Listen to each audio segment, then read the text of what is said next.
بسم الله الرحمن الرحيم. ياسين والقرآن الحكيم إنك لمن المرسلين على صراط مستقيم تنزيل العزيز الرحيم لتنذر قوما ما أنذر آباؤهم فهم غافلون لقد حق القول على أكثرهم فهم لا يؤمنون إنا جعلنا في أعناقهم أغلالا فهي إلى الأذقان فهم مقمحون وجعلنا من بين أيديهم سدا ومن خلفهم سدا فأغشيناهم لا يبصرون وسواء عليهم أنذرتهم أم لم تنذرهم لا يؤمنون إنما تنذر من اتبع الذكر وخشي الرحمن بالغيب فبشره بمغفرة وأجر كريم إنا نحن نحيي الموتى ونكتب ما قدموا وآثارهم وكل شيء أحصيناه في إمام مبين واضرب لهم مثلا أصحاب القرية إذ جاءها المرسلون إذا أرسلنا إليهم اثنين فكذبوهما فعززنا بثالث فقالوا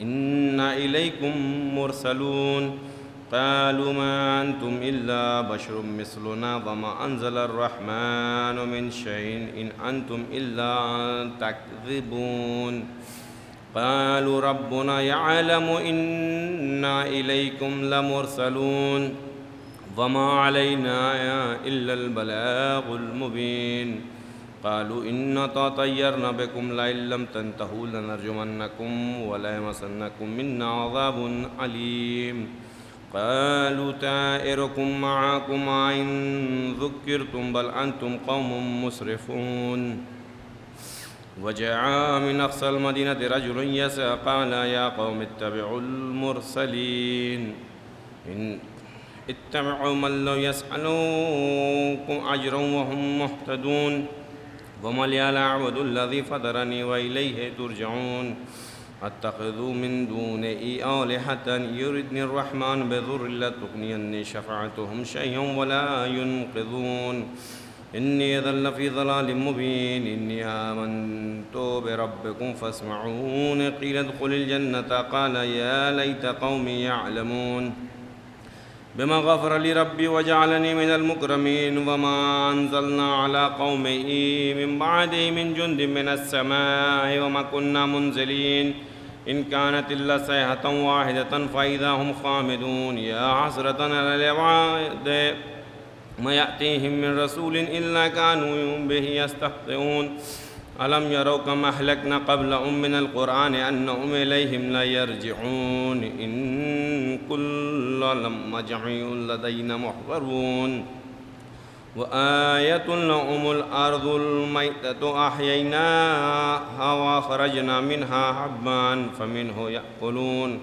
وجعلنا فيها جنات من نخيل وأعناب وفجرنا فيها من العيون ليأكلوا من ثمره وما عملت أيديهم أفلا يشكرون سبحان الذي خلق الأزواج كلها مما تنبت الأرض ومن أنفسهم مما لا يعلمون وآية لهم الليل نسلخ منه النهار فإذا هم مظلمون والشمس تجري لمستقر لها ذلك تقدير العزيز العليم والقمر قدرناه منازل حتى عدا كالأرجون القديم لا الشمس ينبغي لها أن تدرك القمر ولا الليل سابق النهار وكل في فلك يسبحون وآية لهم أنا حملنا ذريتهم في فلك المشحون وخلقنا لهم من مثله ما يركبون وإن نشاء نغرقهم فلا صريخ لهم ولا هم ينقذون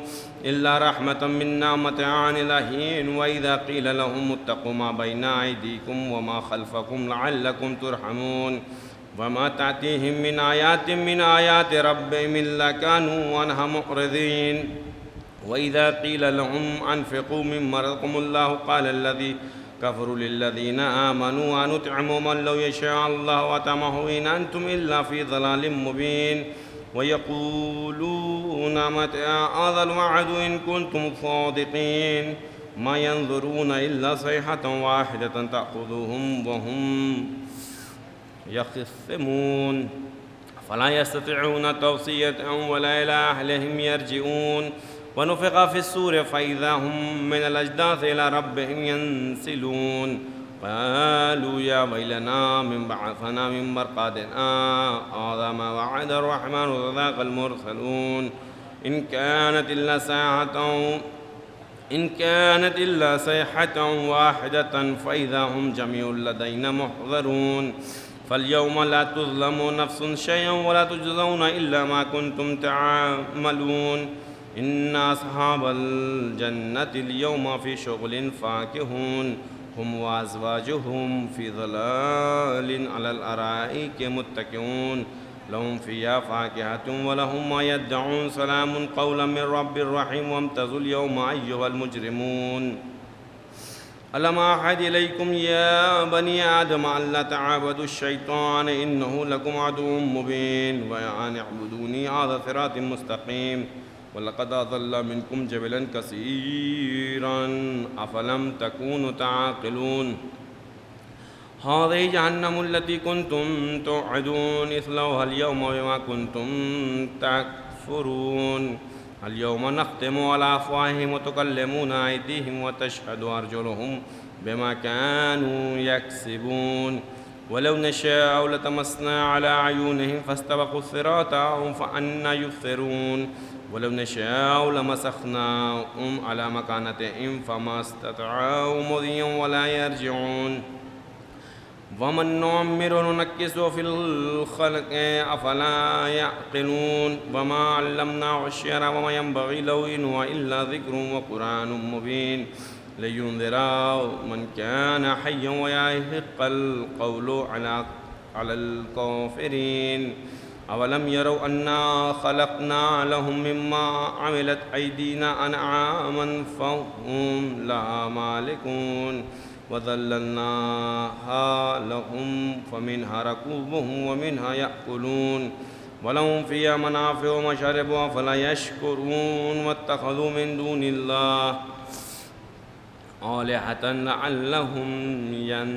ينصرون لا يستطيعون نصرهم وهم لهم جند محضرون فلا يحزنك قولهم إنا نعلم ما يسرون وما يعلنون أولم ير الإنسان أنا خلقناه من نطفة فإذا هو خصيم مبين ضرب لنا مثلا ونسي خلقه قال من يحيي العظام وهي رميم قل يحيي الذي أنشاها أول مرة وهو بكل خلق عليم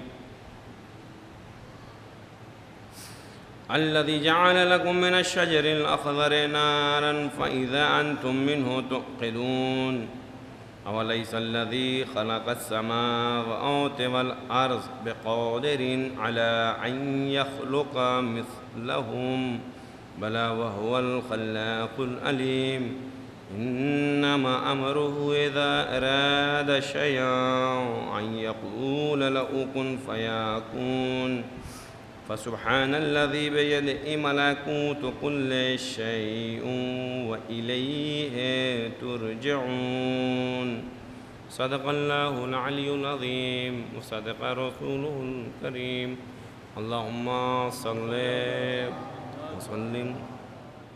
میں آپ کی خدمت میں محمد صلی اللہ علیہ وسلم سے گزارش کروں گا کہ وہ آئیں اور اپنے کلام سے نوازیں. آپ حضرات ایک بلند ترین درود سے استقبال کریں اور اس بچے کا حوصلہ افزائی کریں. ایک بچہ جو پے نصرت شبیر چلا، ایک بچہ جو پے نصرت شبیر چلا، اپنے ہاتھوں میں لیے دین کی تقدیر چلا، اپنے ہاتھوں میں لیے دین کی تقدیر چلا. ہرملا سے یہ علی اصغر کے تبسم نے کہا تو بیکار گیا اور کوئی تیر چلا. سلوات.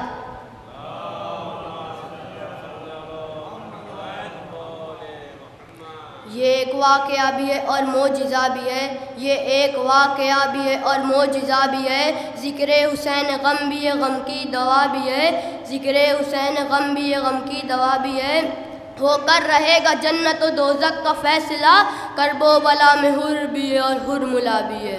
سلوات۔ ایک درود پڑھیں پر محمد و آل محمد۔ ہمارے بیچ شاعر اہل بیت علی جناب حسن فراز صاحب ہیں۔ قبل اس کے کہ میں ان کو دعوت دوں، ایک مطلع اور 2-3 شعر کی زحمت دے رہا ہوں، آپ حضرات سماعت فرمائیں۔ ایک درود پڑھیں پر محمد و آل محمد، کیونکہ یہ مجلس ایک ایسی خاتون کی ہے کہ جس نے اپنی پوری زندگی امام کی محبت میں اور عاشق حسین ہونے کے عوض میں کس طریقے سے مجلسیں برپا کرتی تھی۔ تو ایک ماں کے حوالے سے ام المومنین حضرت جناب خدیجہ الکبریٰ سلام اللہ علیہا کے حوالے سے ایک مطلع اور 2-3 شعر حاضر کر رہا ہوں، آپ حضرات سماعت فرمائیں۔ ایک اور درود پڑھیں پر محمد و آل محمد۔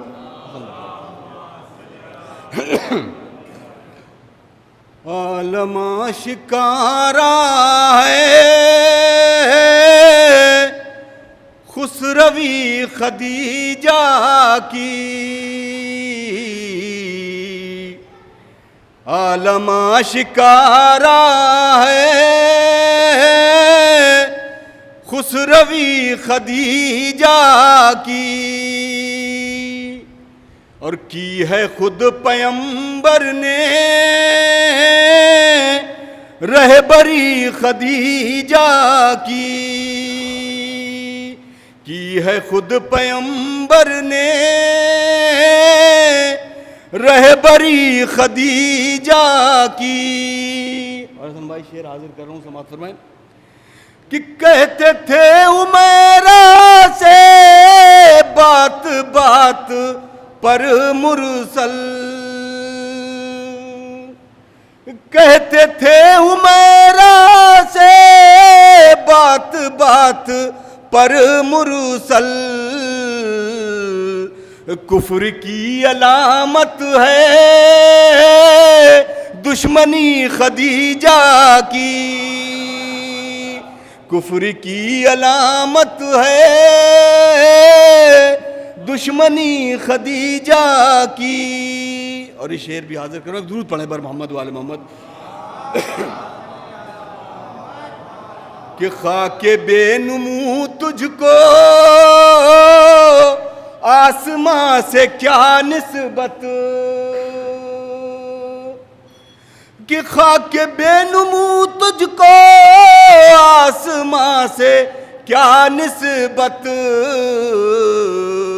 کر رہی ہے کس منہ سے ہم سری خدیجہ کی،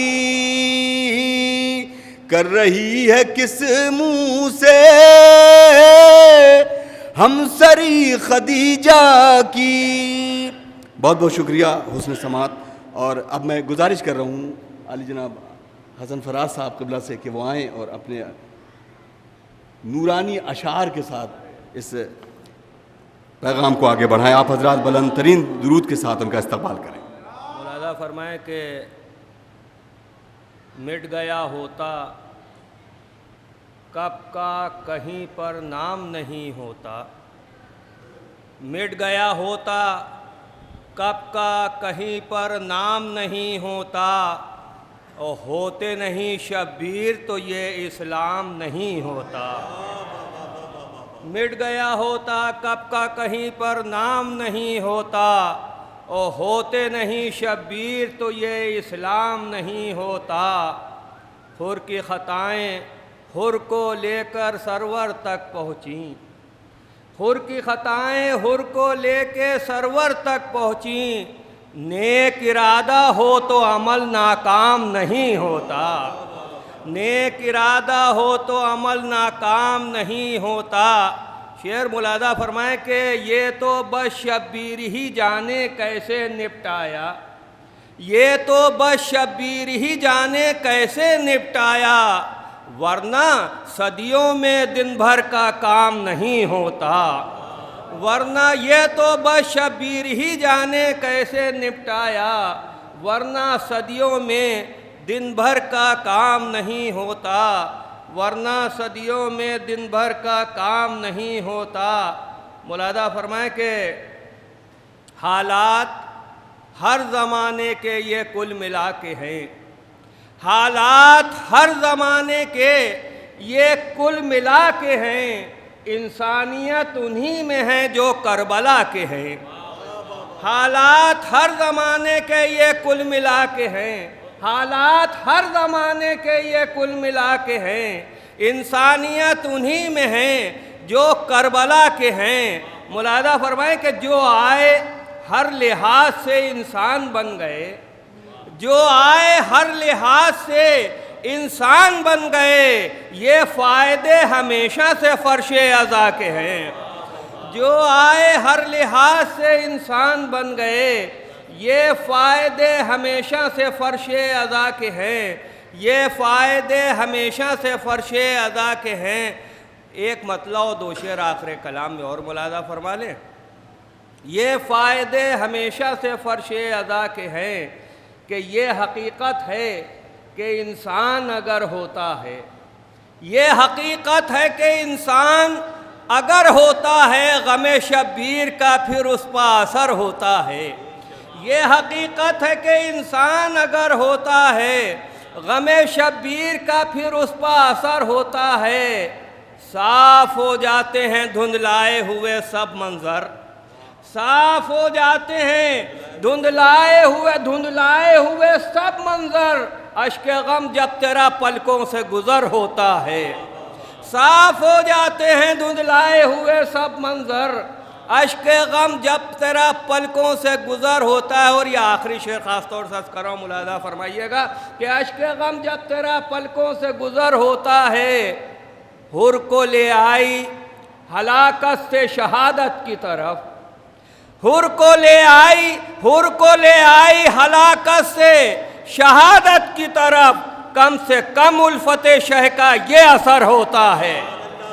حر کو لے آئی ہلاکت سے شہادت کی طرف، حر کو لے آئی ہلاکت سے شہادت کی طرف، کم سے کم الفت شہ کا یہ اثر ہوتا ہے۔ جس ماں کے حوالے سے یہ مجلس منعقد کی گئی ہے، اس کے لیے جناب رضا سرسوی کا جو کلام ہے، میں گزارش کر رہا ہوں اپنے برادرم عزیزم میثم رضوی سے کہ وہ آئیں اور اس کلام کو آپ تمام محبان ازا کے سامنے ماں کی عظمت کے حوالے سے یہ کلام سماعت فرمائیں۔ میں گزارش کر رہا ہوں جناب میثم رضوی صاحب سے کہ وہ آئیں اور اس کلام کو آپ تمامی حضرات کے سامنے پیش کریں۔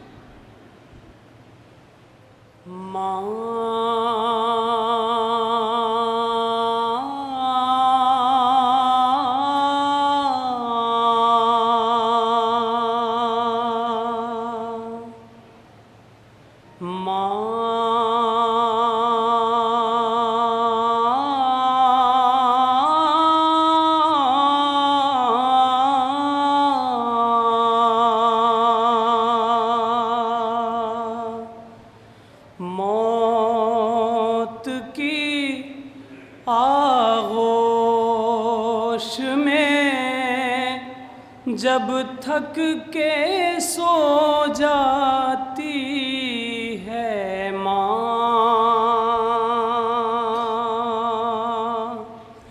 تب کہیں جا کر رضا تھوڑا سکون پاتی ہے ماں۔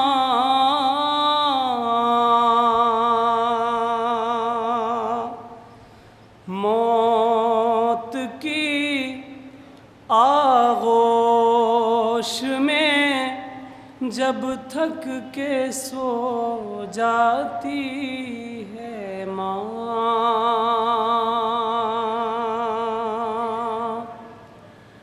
فکر میں بچوں کی کچھ اس طرح گھل جاتی ہے ماں، فکر میں بچوں کی کچھ اس طرح گھل جاتی ہے ماں۔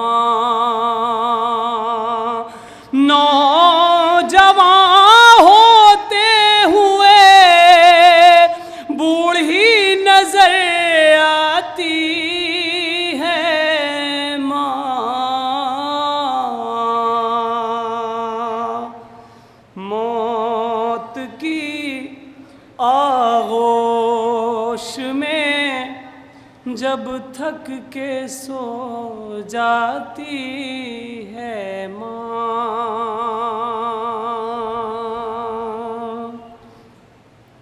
ہڈیوں کا رس پلا کر اپنے دل کے چین کو،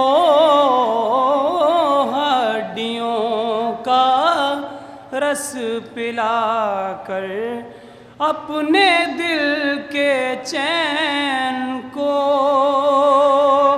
کتنی ہی راتوں میں خالی پیٹ سو جاتی ہے ماں،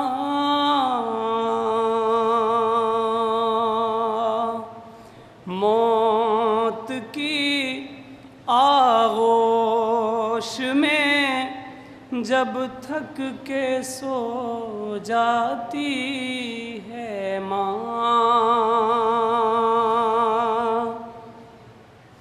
اپنے پہلو میں لٹا کر روز طوطے کی طرح، اپنے پہلو میں لٹا کر روز طوطے کی طرح، ایک بارہ پانچ چودہ ہم کو رٹواتی ہے ماں،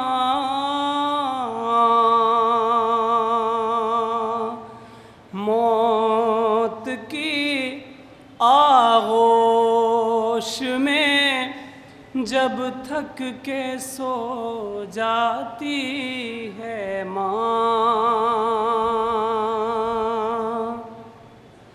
شکریہ ماں کا ادا ہو ہی نہیں سکتا کبھی، شکریہ ماں کا ادا ہو ہی نہیں سکتا کبھی، مرتے مرتے بھی دعا جینے کی دے جاتی ہے ماں،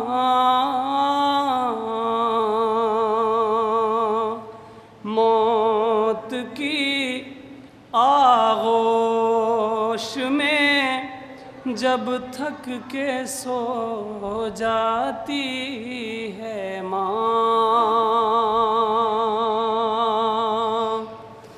گھر سے جب پردیس جاتا ہے کوئی نور نظر، گھر سے جب پردیس جاتا ہے کوئی نور نظر، ہاتھ میں قرآن لے کر در پہ آ جاتی ہے ماں، موت کی آغوش میں جب تھک کے سو جاتی ہے ماں، بر محمد والے محمد نعرہ صلاۃ، مجھ رہی خلق میں ان آنکھوں نے کیا کیا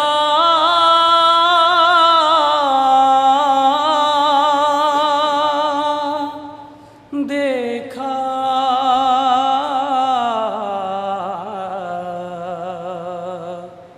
مجھ رہی خلق میں ان آنکھوں نے کیا کیا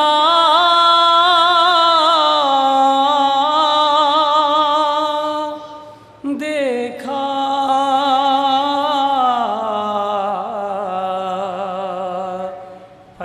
کہیں سبت پیمبر سانا کا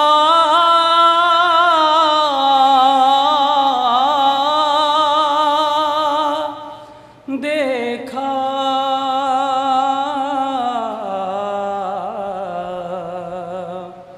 مجرئی خلق میں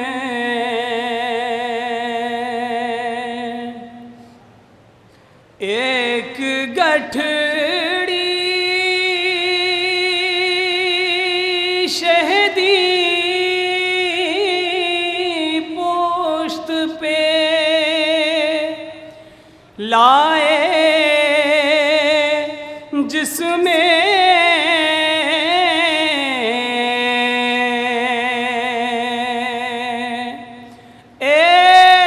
ایک گٹھڑی شہدی پوشت پہ لائے جس میں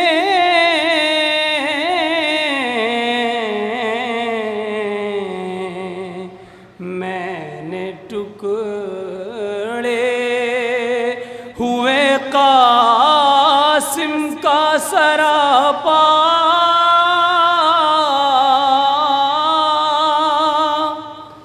دیکھا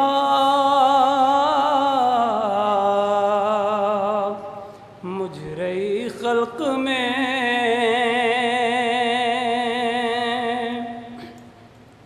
جا کے زینب نے مدینے میں کہا صغرا سے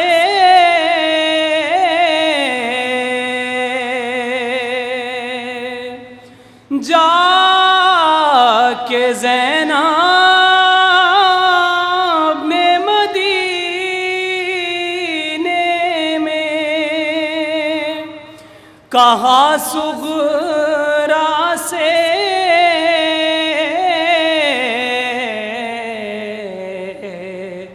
کہوں کس منہ سے کہ پردیس میں کیا کیا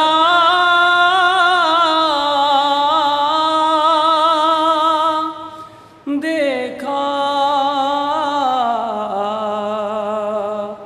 مجرئی خلق میں نے دیکھا علی اصغر کا گلا خون میں تر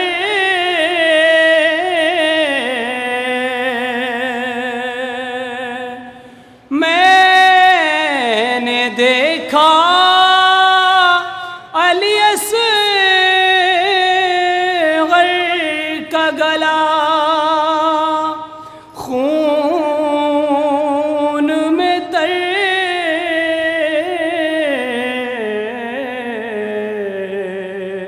میں نے زخمی علی اکبر کا کلیجہ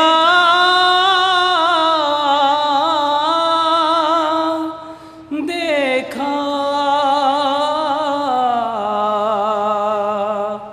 مجرئی خلق میں نے دیکھا عالم شاہ کو آلودہ خون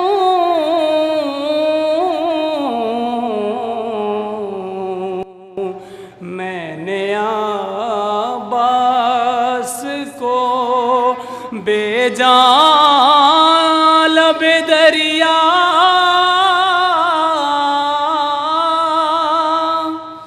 دیکھا مجرئی خلق میں ان آنکھوں نے کیا کیا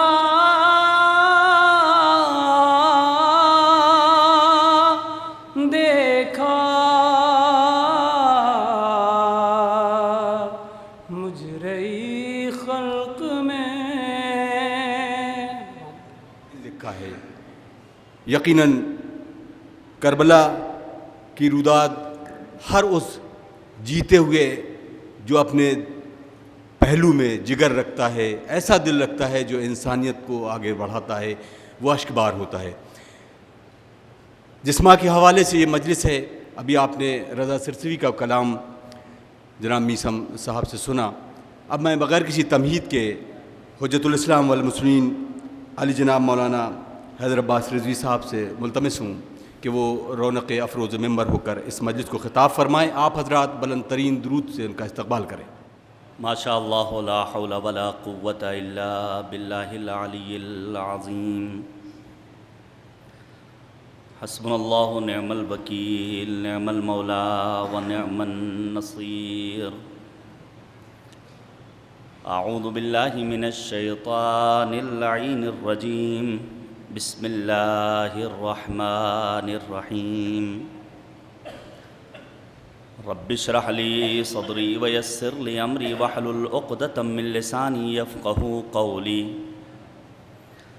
الحمد للہ الذی لا یبلغ مدحتہ القائلون ولا یحصی نعماءہ العادون ولا یؤدی حقہ المجتہدون الذی لا یدرکہ بعد الہمم ولا يناله غوص الفطن الذي ليس لصفته حد محدود ولا نعت موجود ولا أجل ممدود ولا وقت معدود فطر الخلائق بقدرته ونشر الرياح برحمته وودد بالصخور ميدان أرضه ثم الصلاة والسلام والتحية والإكرام على الرسول الأمي القرشي الهاشمي الأبطحي مولانا ومولى الثقلين جد الحسن والحسين أبي القاسم مصطفى محمد صلى على محمد وعلى آله الأطيبين الأنجبين الأطهرين الأكرمين المعصومين المظلومين المنتخبين المنتجبين الذين أذهب الله عنهم الرجس وطهرهم تطهيرا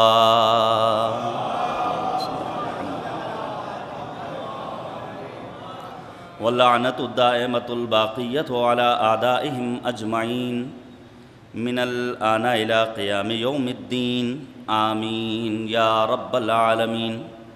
أما بعد فقد نقرأ في زيارة المعصومة سلام الله عليها اللهم إني أسألك أن تختم لي بالسعادة فلا تسلم مني ما أنا فيه ولا حول ولا قوة إلا بالله العلي العظيم۔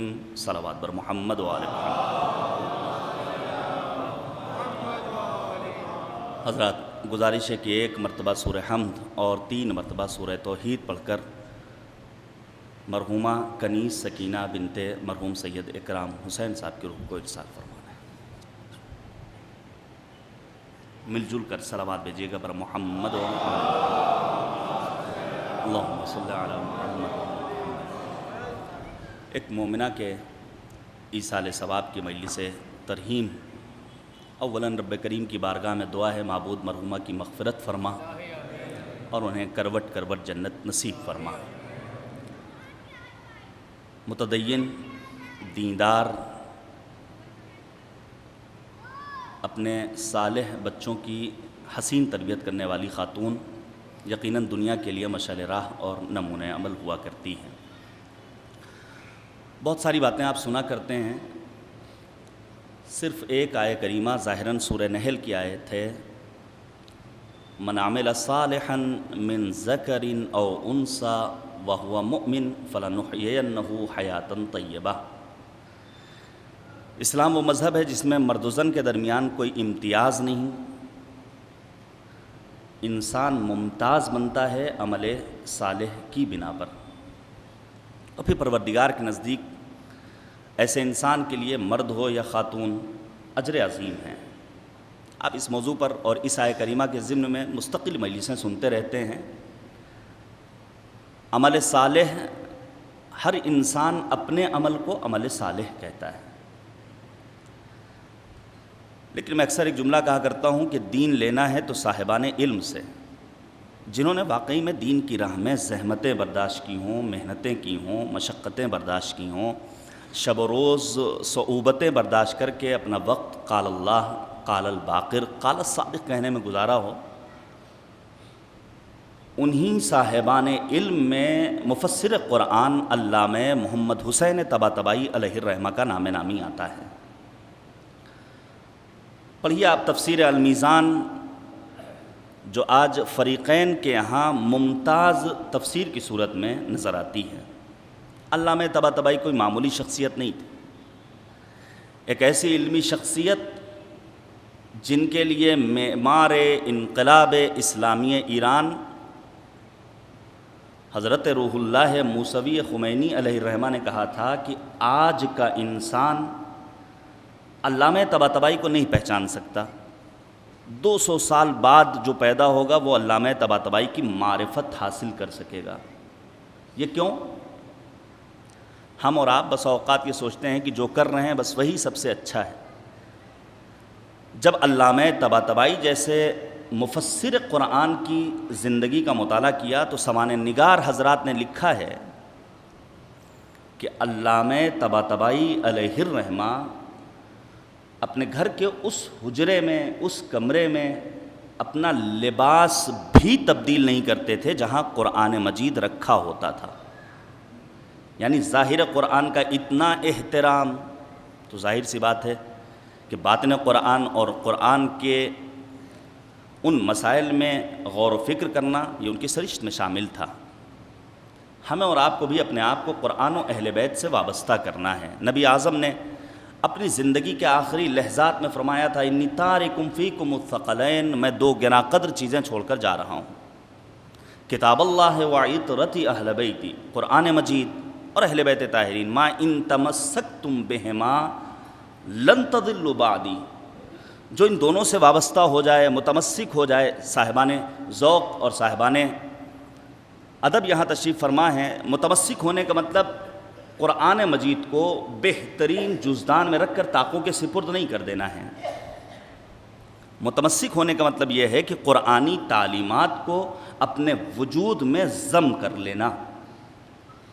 متمسک ہونے کا مطلب یہ نہیں کہ صرف علی علی کے نعرے لگا لیے جائیں، چند ایک محافل اور مجالس کا اہتمام کر لیا جائے، بلکہ متمسک ہونے کا مطلب یہ ہے کہ تعلیمات و ارشادات و فرامین امیر کائنات اور معصومین علیہم الصلاۃ والسلام کو عملی جامہ پہنایا جائے۔ ایسی صورت میں جب انسان ان دونوں سے وابستہ ہو جائے تو لن تضلوا بعد، ہمارے بعد کبھی بھی تم ہرگز گمراہ نہیں ہوگے۔ چند ایک اہم مطالب آپ کی خدمت میں پیش کرنا ہے، اور میں شکر گزار ہوں اپنے بزرگوار محترم جناب طیب کاظمی صاحب کا، انہوں نے ایک بار پھر موقع دیا آپ سے روبرو ہونے کا۔ ماہ ذیقعد اپنی تمام تر عظمتوں اور فضیلتوں کے ساتھ الحمدللہ جاری و ساری ہیں۔ یہ الگ بات ہے کہ ہمارا المیہ ہے کہ ہم نے اس ماہ ذیقعد کو خالی کا نام دے دیا، خالی کا مہینہ، سوچنے کا مقام ہے۔ اور ایسا نہیں کہ اس موضوع پر علماء نہیں بولتے ہیں یا علماء نے کام نہیں کیا، نہیں، پہلی تاریخ ماہ ذیقعدۃ الحرام کی، روز ولادت باسعادت کریمہ اہل بیت، شفیع روز جزا، معصومہ محدثہ حضرت فاطمہ سلام اللہ علیہا۔ توجہ کیجئے گا میرے عزیزو، بسا اوقات ہم اور آپ بعض کاموں کو انجام دیتے ہیں اور سوچتے ہیں یہی عمل صالح ہے، جبکہ علامہ طباطبائی نے اس ضمن میں مفصل تفسیر لکھی ہے۔ عمل صالح یعنی ایسا عمل جو انسان کو خدا سے قریب کرنے والا ہو، ایسا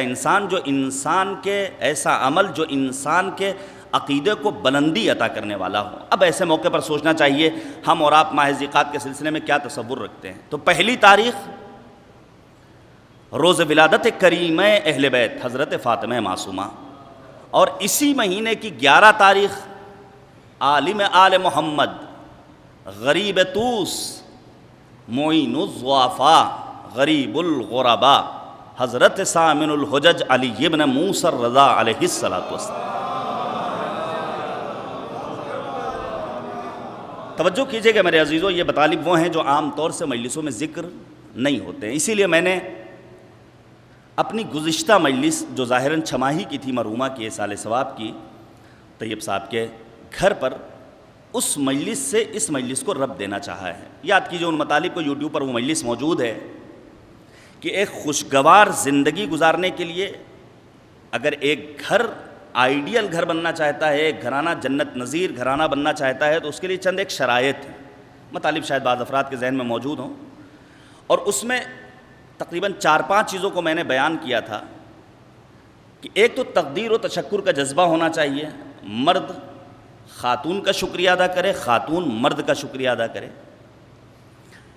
زندگی میں بیلنس پایا جائے، اعتدال سے ہم ہرگز ہٹے نہ، اور انہی چیزوں میں ایک اہم مطلب یہ تھا کہ ایک دوسرے کے لیے وفاداری پائی جائے، وفاداری پائی جائے۔ شہزادی کونین کی زندگی کا آپ مطالعہ کیجئے، صدیقہ طاہرہ بنت پیغمبر حضرت فاطمۃ الزہرا سلام اللہ علیہا، توجہ کیجئے کہ میرے بنت پیغمبر نے، یہ ایک سوال ہے، ایک مختصر سی مدت حیات میں شہزادی کونین نے وہ ازدواجی زندگی گزاری جو ہم سب کے لیے مشعل راہ، نمونہ عمل، آئیڈیل۔ کیوں؟ بی بی دو عالم نے اپنی زندگی کے آخری لحظات میں امیر کائنات کو مخاطب کیا اور آواز دی، یا ابن عم ما احتنی کاذبا ولا خائنا ولا خالفتک منذ عاشرتنی۔ ہم جیسے جوانوں کے لیے یہ حدیث آئیڈیل ہے۔ پہلا پیغام اس حدیث کا، صدیقہ طاہرہ نے اپنی پوری ازدواجی زندگی میں مشترکہ حیات میں کبھی بھی امیر المؤمنین کا نام نہیں لیا ہے، یا امیر المؤمنین کہا ہے یا ابو الحسن کہا ہے، رشتے کے ذریعے پہچنوایا ہے، کنیت کے ذریعے خطاب کیا ہے۔ ما احتنی کاذبا، ہمارے یہاں جھوٹ نہیں پایا جاتا۔ آج ہماری ازدواجی زندگی ابھی ابھی شادی ہوئی ہے لیکن ایک دم سے ڈگمگاتی ہوئی نظر آتی، کیوں؟ کیونکہ رشتہ استوار ہوتا ہے جھوٹ کے اوپر۔ لڑکی کا رنگ ہے کالا، میک اپ کے ذریعے اسے گورا بنا دیا جاتا ہے، لڑکا ہے ہائی اسکول فیل بتا دیا جاتا ہے اس نے MBA کیا ہے، نتیجہ کیا ہوتا ہے کہ خانوادے کا شیرازہ بکھرتا ہوا نظر آتا ہے۔ کہا ما احتنی کاذبا، ہمارے یہاں جھوٹ نہیں پایا جاتا، ولا خائنا، ہمارے یہاں خیانت نہیں پائی جاتی ہے۔ کیا خیانت صرف اور صرف مال میں ہوتی ہے؟ نہیں، آج سوشل میڈیا کے ذریعے خیانت ہو رہی ہے۔ کسی کو اچھا بنانا ہو تو سوشل میڈیا کا سہارا لیجئے، کسی کو برا بنانا ہو تو آپ میسج فارورڈ کیجئے اور کاپی پیسٹ کرنے کے ذریعے کسی انسان کی آبروریزی کیجئے۔ پھر فرمایا وَلَخَالَفْتُكْ مُنْذُ عَاشَرْتَنِي، جب تک ہم آپ کے ساتھ رہے کبھی ناسازگاری نہیں پائی گئی، بیجا توقعات نہیں پائے گئے۔ اس موقع پر امیر المؤمنین کی آنکھوں میں آنسو، اور مولا کائنات نے فرمایا بی بی جان آپ کیا کہہ رہی ہیں؟ انت عالم باللہ، معرفت آپ کی نمبر 1، توحید آپ کی بہترین، وَأَبَرْ آپ نیکوکار ترین، وَأَتْقَى با تقوی ترین، وَأَكْرَمْ مکرم ترین خاتون ہیں، وَأَشَدُّ خَوْفًا مِّنَ اللَّهِ، اور آپ کے یہاں خوف الہی خشیت خدا بہت زیادہ پائی جاتی ہے۔ میں کیوں بیان کر رہا ہوں یہ باتیں؟ تذکرہ کرنا ہے بنت موسیٰ بن جعفر حضرت فاطمہ معصومہ سلام اللہ علیہا کا۔ جس طرح شہزادی کونین حضرت فاطمۃ الزہرا ہمارے لیے نمونہ عمل، اسی طرح بنت امام موسی کاظم حضرت فاطمہ معصومہ ہمارے لیے عبادی مسائل میں، اجتماعی مسائل میں، انفرادی زندگی میں، عبادت و اطاعت الہی کی منزل میں ہمارے لیے نمونہ عمل ہیں۔ ایک جملہ کہنے کا دل کرتا ہے، قدر کیجئے گا، کہ اگر فاطمۃ الزہرا بنت پیغمبر مدینے کے لیے کوثر ہیں تو بنت موسیٰ بن جعفر نے قم کو کوثر میں تبدیل کر دیا ہے۔ آج پوری دنیا سے تشنگان علوم جوق در جوق، کوئی 1 2 10 20 ممالک کے طلاب نہیں ہیں حوزہ علمیہ قم میں، نہیں، سینکڑوں ممالک کے طلاب آتے ہیں اور اس موقع پر سورہ کوثر کی واقعی تفسیر دیکھنے کو ملتی ہے۔ حضرت فاطمہ معصومہ بڑی باکرامت خاتون ہیں، کریمہ اہل بیت کہا گیا ہے حضرت فاطمہ معصومہ کو۔ یہ وہ ہستیاں جن کا تذکرہ معمولاً ہماری بس میں نہیں ہوتا ہے، آپ جا کر پڑھیے۔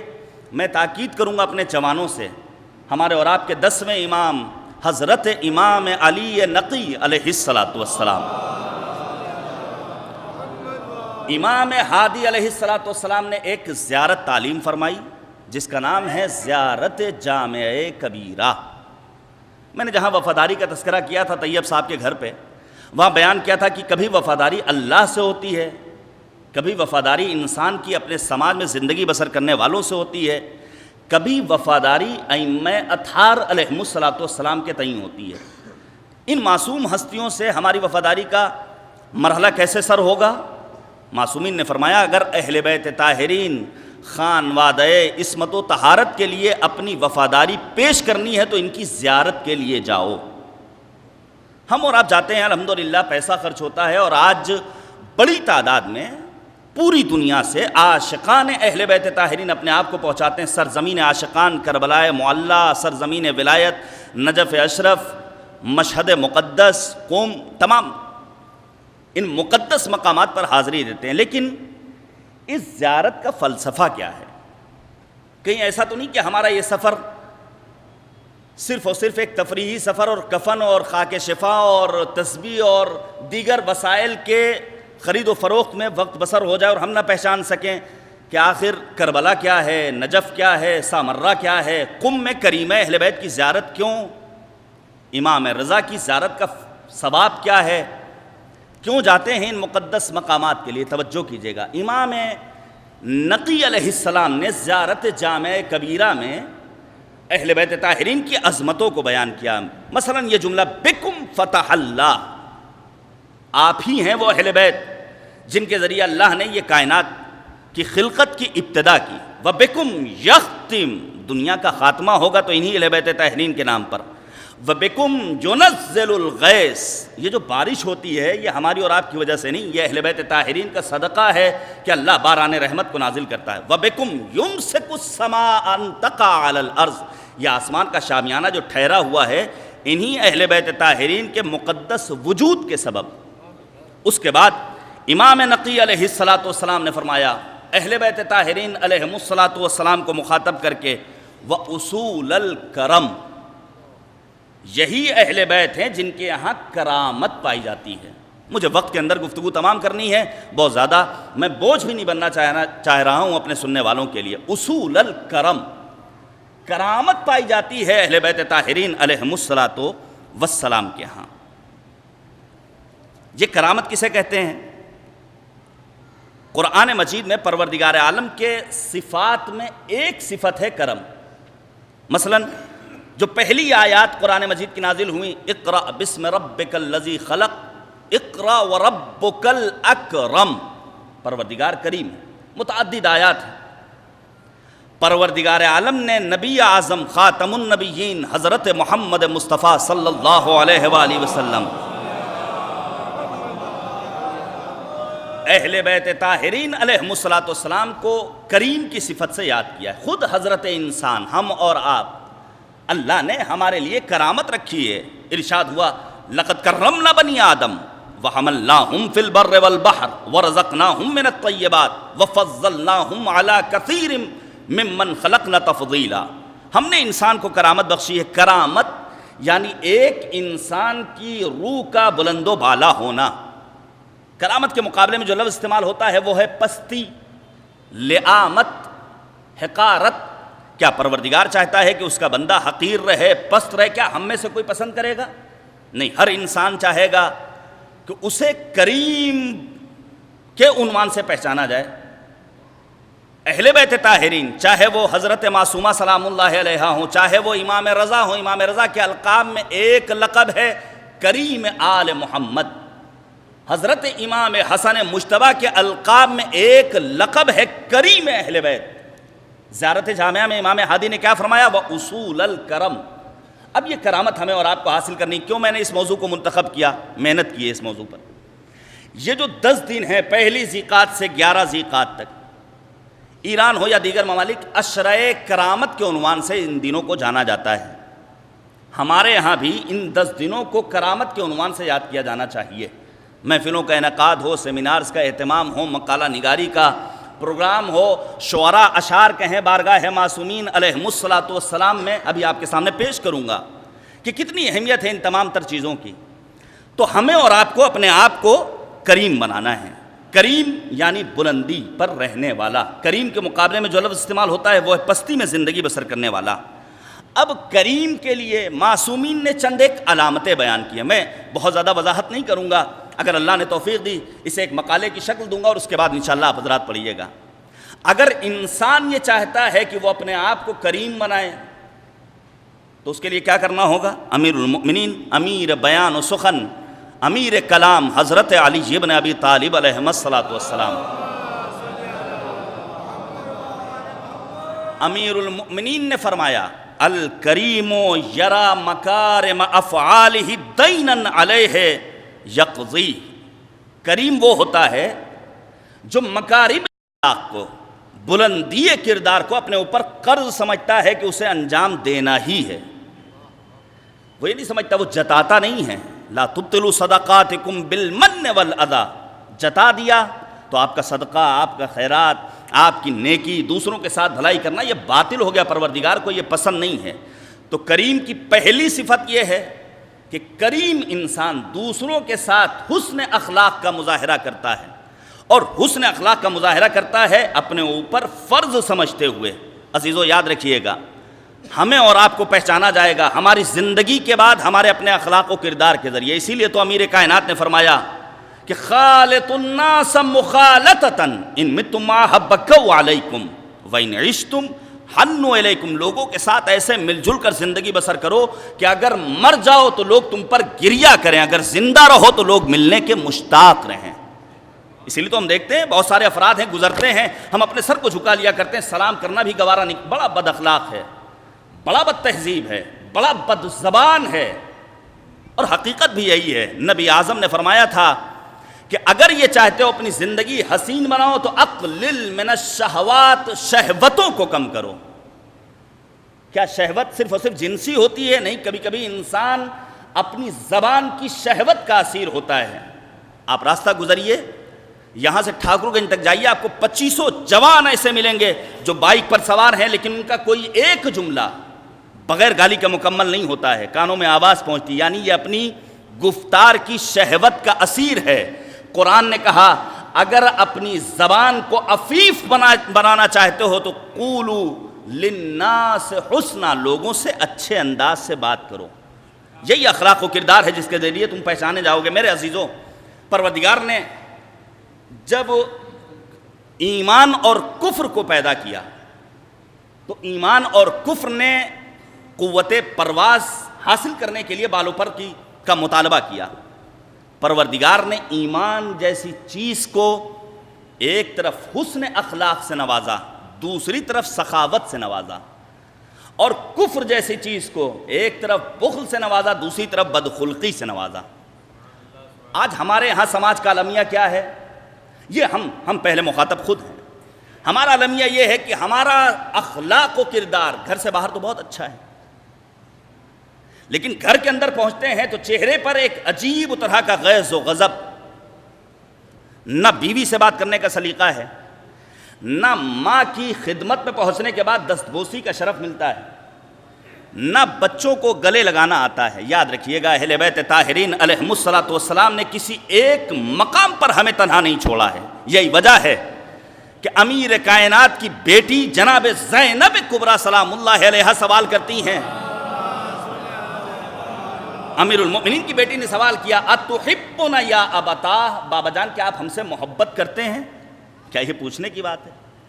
اس موقع پر امیر کائنات نے فرمایا وَكَيْفَ لَا أُحِبُّكُمْ وَأَنْتُمْ ثَمَرَاتُ فُؤَادِي، کیسے ممکن ہے کہ ہم اپنی اولاد سے محبت نہ، تم کے سب میوہائے دل ہو. لہذا محبت اظہار چاہتی ہے. ہمیں اور آپ کو جس طرح گھر سے باہر، چوراہوں پر، ہوٹلوں پر، آفس میں، دوستوں کی جھرمٹ میں اپنے اخلاق کا مظاہرہ کرنا ہے، اسی طرح اپنے گھر کے اندر بھی اپنے گھر والوں کے ساتھ حسن اخلاق کا مظاہرہ کرنا ہے۔ میں ایک روایت پیش کروں، بسا اوقات ہم اور آپ لوگوں کے ساتھ حسن سلوک کرتے ہیں، سب کے ساتھ پیش آتا ہے، کسی کی مدد کر دی، لیکن اتنے تانے دیتے ہیں کہ سامنے والا پریشان ہو جاتا ہے۔ آنے والا آتا ہے بارگاہ ہے امام علی رضا علیہ السلام میں، دیکھیے صلوات پڑھنے میں کبھی بھی بخل سے کام نہیں لینا چاہیے، مل جل کر صلوات بھیجیے۔ اللہم صلی علی محمد وعلی محمد۔ آنے والا آتا ہے مولا امام رضا کی بارگاہ میں، اور اصحاب بڑی تعداد میں موجود ہیں، اور آنے والا آ کر کہتا ہے مولا میں حج کے ارادے سے نکلا تھا، کیا آج کی طرح حج کرنا آسان تھا؟ لوگ جہاز پہ بیٹھے اور چند گھنٹے میں پہنچ گئے؟ نہیں، بسا اوقات اس زمانے میں ایسا ہوتا تھا، لوگ حج کے لیے نکلتے تھے، پتہ چلا کہ حج کا موسم ختم ہو گیا، اب آئندہ برس تک انتظار کریں۔ آنے والا آ کر کہتا ہے امام رضا سے کریم اہل بیت ہیں، ہمیں اور آپ کو اپنے اندر کرامت پیدا کرنی ہے۔ مولا میں نکلا تھا حج کے لیے لیکن میرے پیسے ختم ہو گئے، میں فقیر بھی نہیں ہوں، مجھے صدقہ بھی نہیں چاہیے، تو کیا امام رضا نے لوگوں کے سامنے اسے کچھ دے دیا؟ روایت کہتی ہے کہ مولا امام رضا اپنے حجرے میں گئے، دروازے کے پیچھے سے آواز دی کہاں ہے وہ شخص جس کے پاس پیسے ختم ہو گئے تھے؟ امام رضا نے دروازے کے پیچھے سے 200 درہم اس کے سپرد کیے، وہ چلا گیا۔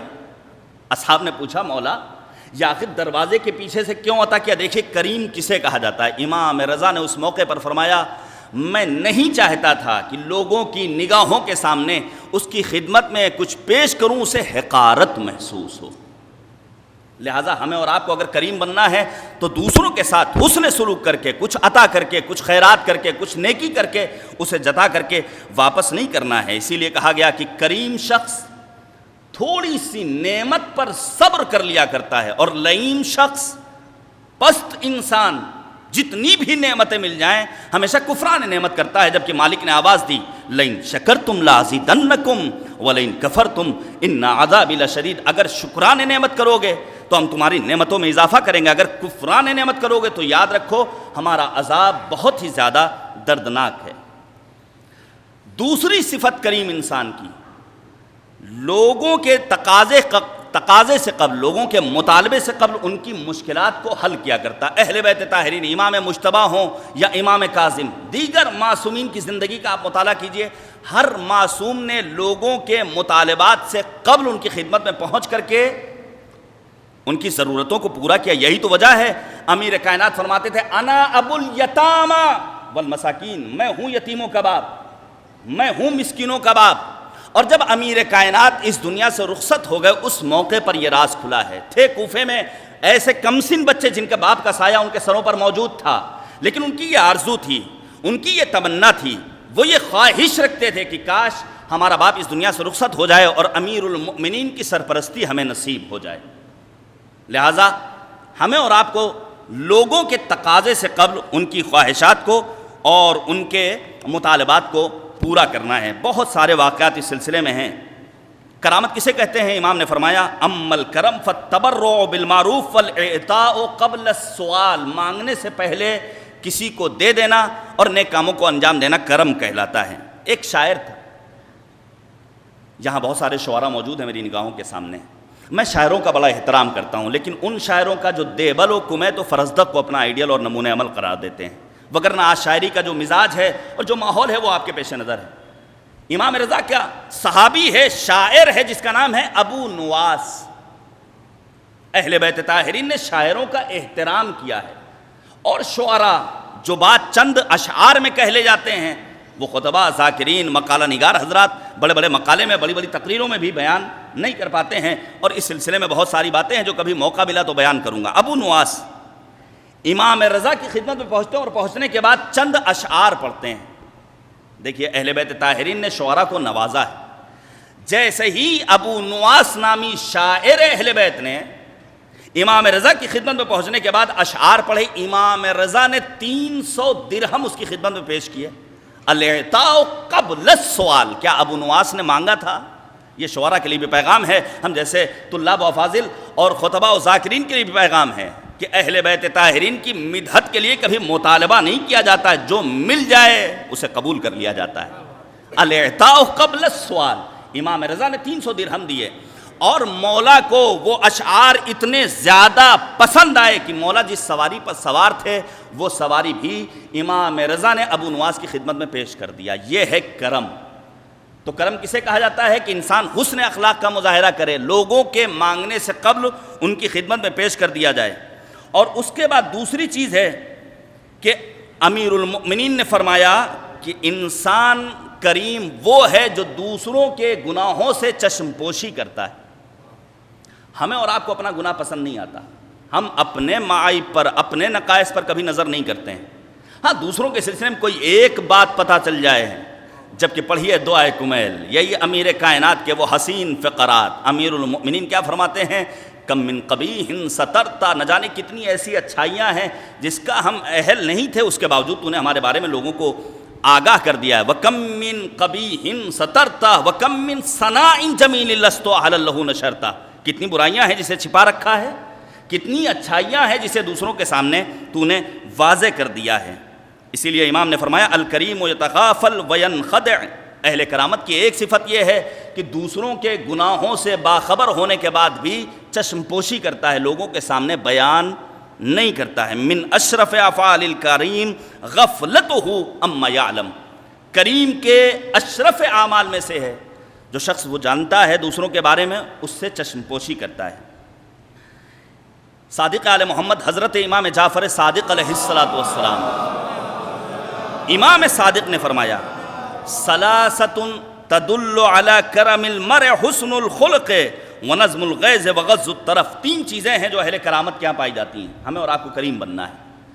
پہلی چیز حسن اخلاق کا مظاہرہ کرتا ہے انسان, جو حسن اخلاق کا مظاہرہ کرے وہ کریم ہے. وقظم الغیظ, ہمیں اور آپ کو غصے پر کنٹرول کرنا ہے. آپ پڑھیے جا کر کے, الحمدللہ اللہ نے توفیق دی پورے ہندوستان میں اور پوری دنیا میں امیر المؤمنین کی شہادت کے 1400 برس مکمل ہونے پر سیمینار ہوئے, دینی پروگرامز کا اہتمام اور انعقاد ہوا مختلف موضوعات پر. آپ جا کر کے پڑھیے مکتوب نمبر 31 نہج البلاغہ کا.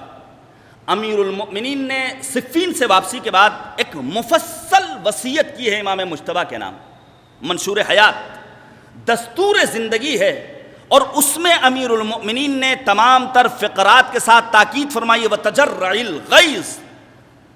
دیکھو غصے کو پی جانا, اور جو اس کے بعد کی تعبیر ہے بڑی حسین اور دل نشین ہے. مولا فرماتے ہیں مجھ علی کے نزدیک غصے کا پی جانا ایک شیرین گھونٹ سے زیادہ شیرین تر ہے. انسان جب غصہ کرتا ہے بے اولہ جنون, جب غصہ کرتا ہے تو اس کی ابتدا جنون سے ہوتی ہے, پاگل ہو جاتا ہے انسان, قتل کا سبب بن جاتا ہے انسان کا غصہ. وآخرہ ندم, لیکن جب غصہ ختم ہو جاتا ہے, ٹھنڈا پڑ جاتا ہے, تب اسے احساس ندامت ہوتا ہے.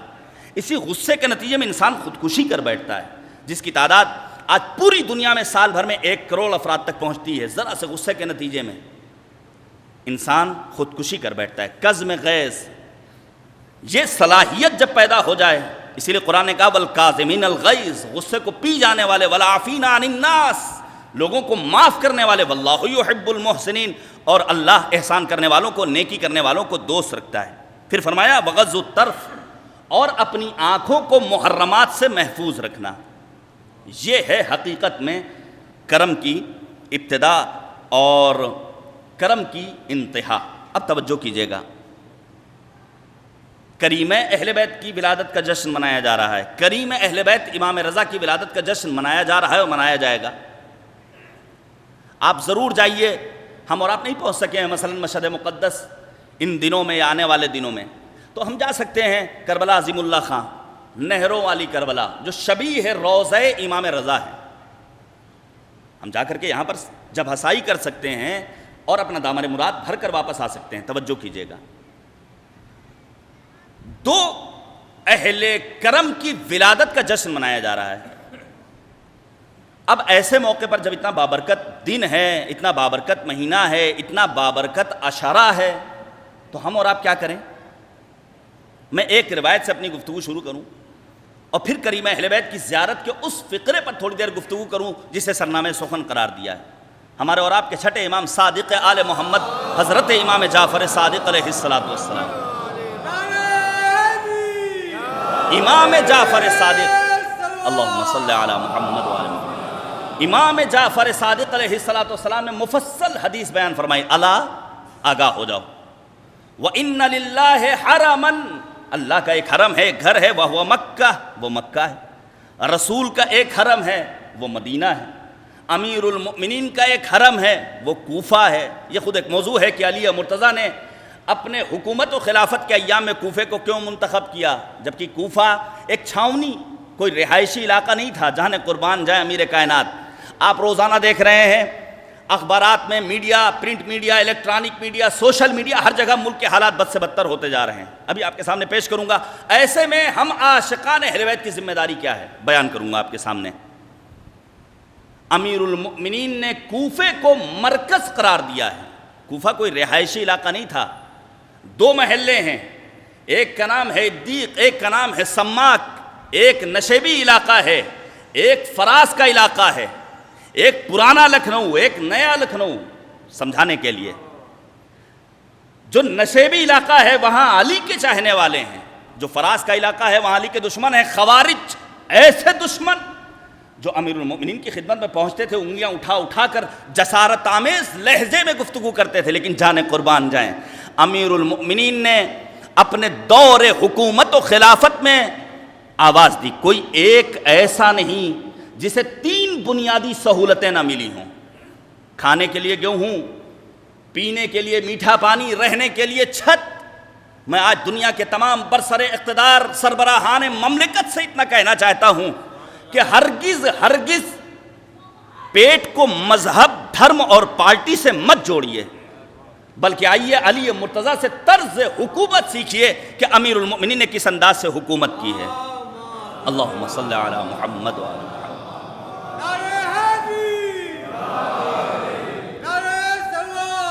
اللہم صلی علی محمد۔ تو کوفہ ہے جناب امیر کائنات کا حرم۔ اس کے بعد امام صادق نے فرمایا، الا ان حرمی وحرم ولد بعدی قم، آگاہ ہو جاؤ، میرا حرم، میرے بعد آنے والی تمام میری اولادوں کا حرم شہر قم ہے۔ عش آل محمد، آشیان آل محمد، ہمیشہ سے اہل بیت کے چاہنے والوں کا مرکز قرار پایا ہے شہر مقدس قم۔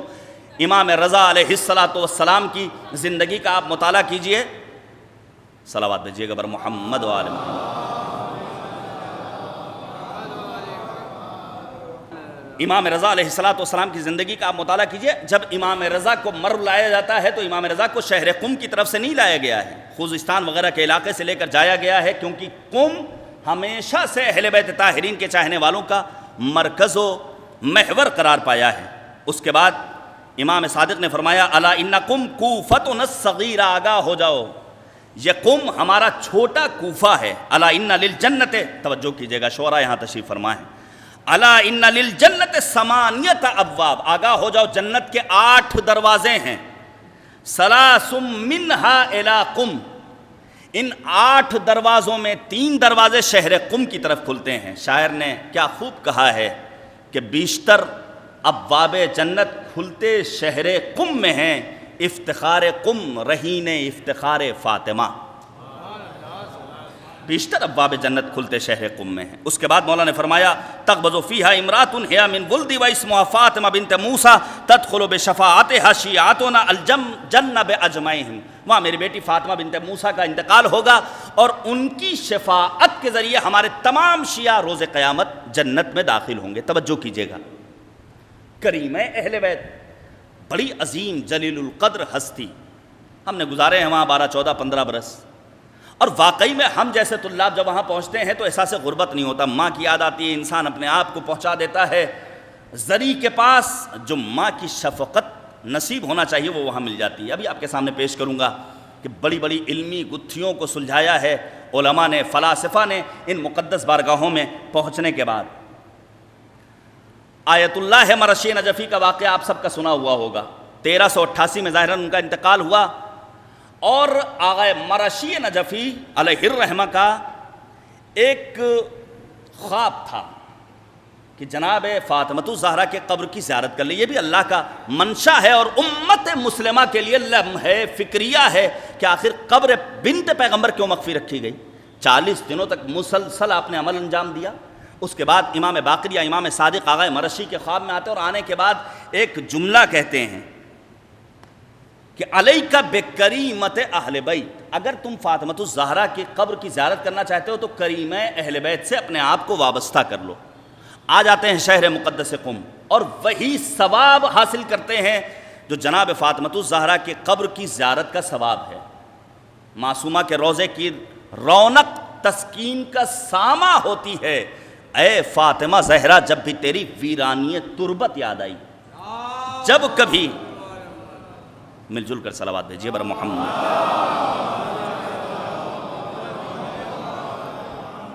تو جب کبھی آغا مرشی جناب زہرا کی زیارت کرنا چاہتے تھے تو آ جاتے تھے. جناب معصومہ قم آ گئے ہیں نجف چھوڑ کر کے.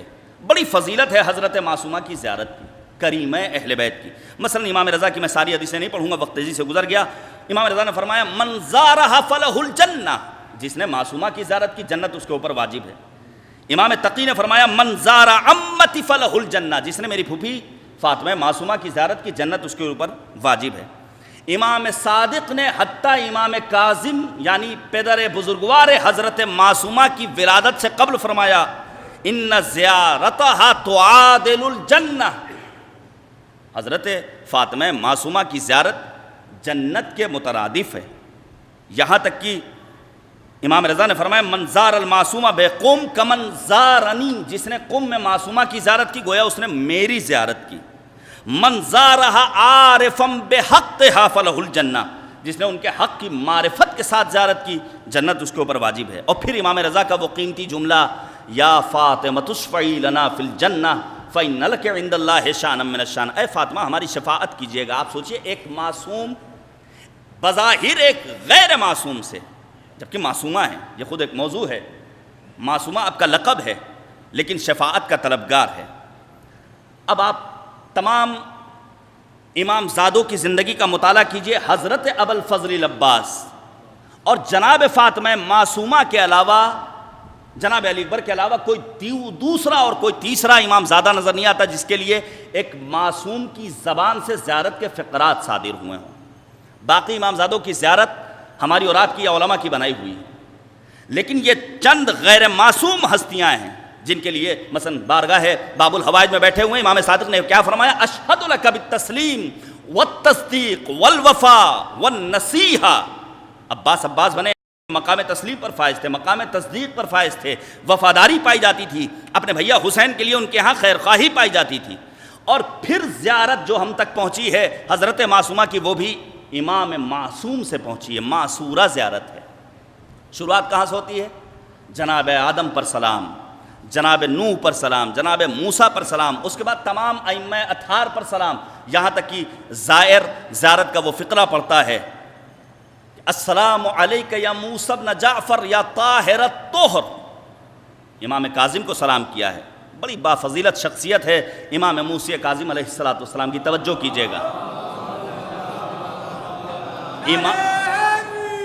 امام کاظم اللہم صلی علی محمد، امام کاظم علیہ السلام کی زندگی، امام کاظم کی زندگی بڑی باعظمت زندگی.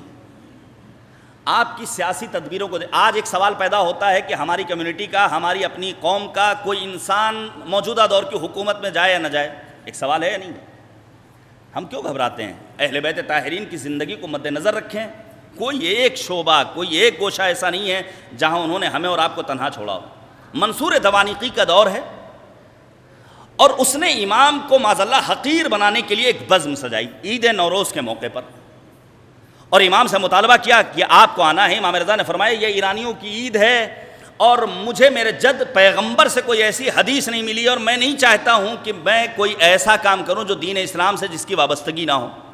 لیکن اس کا اصرار بڑھا، پھر وہ کہتا ہے کہ میں چاہتا ہوں کہ اپنے فوجیوں کی دلجوئی کروں. منصور دوانیقی کے اصرار پر امام موسیٰ کاظم نے اس کی دعوت کو قبول کر لیا.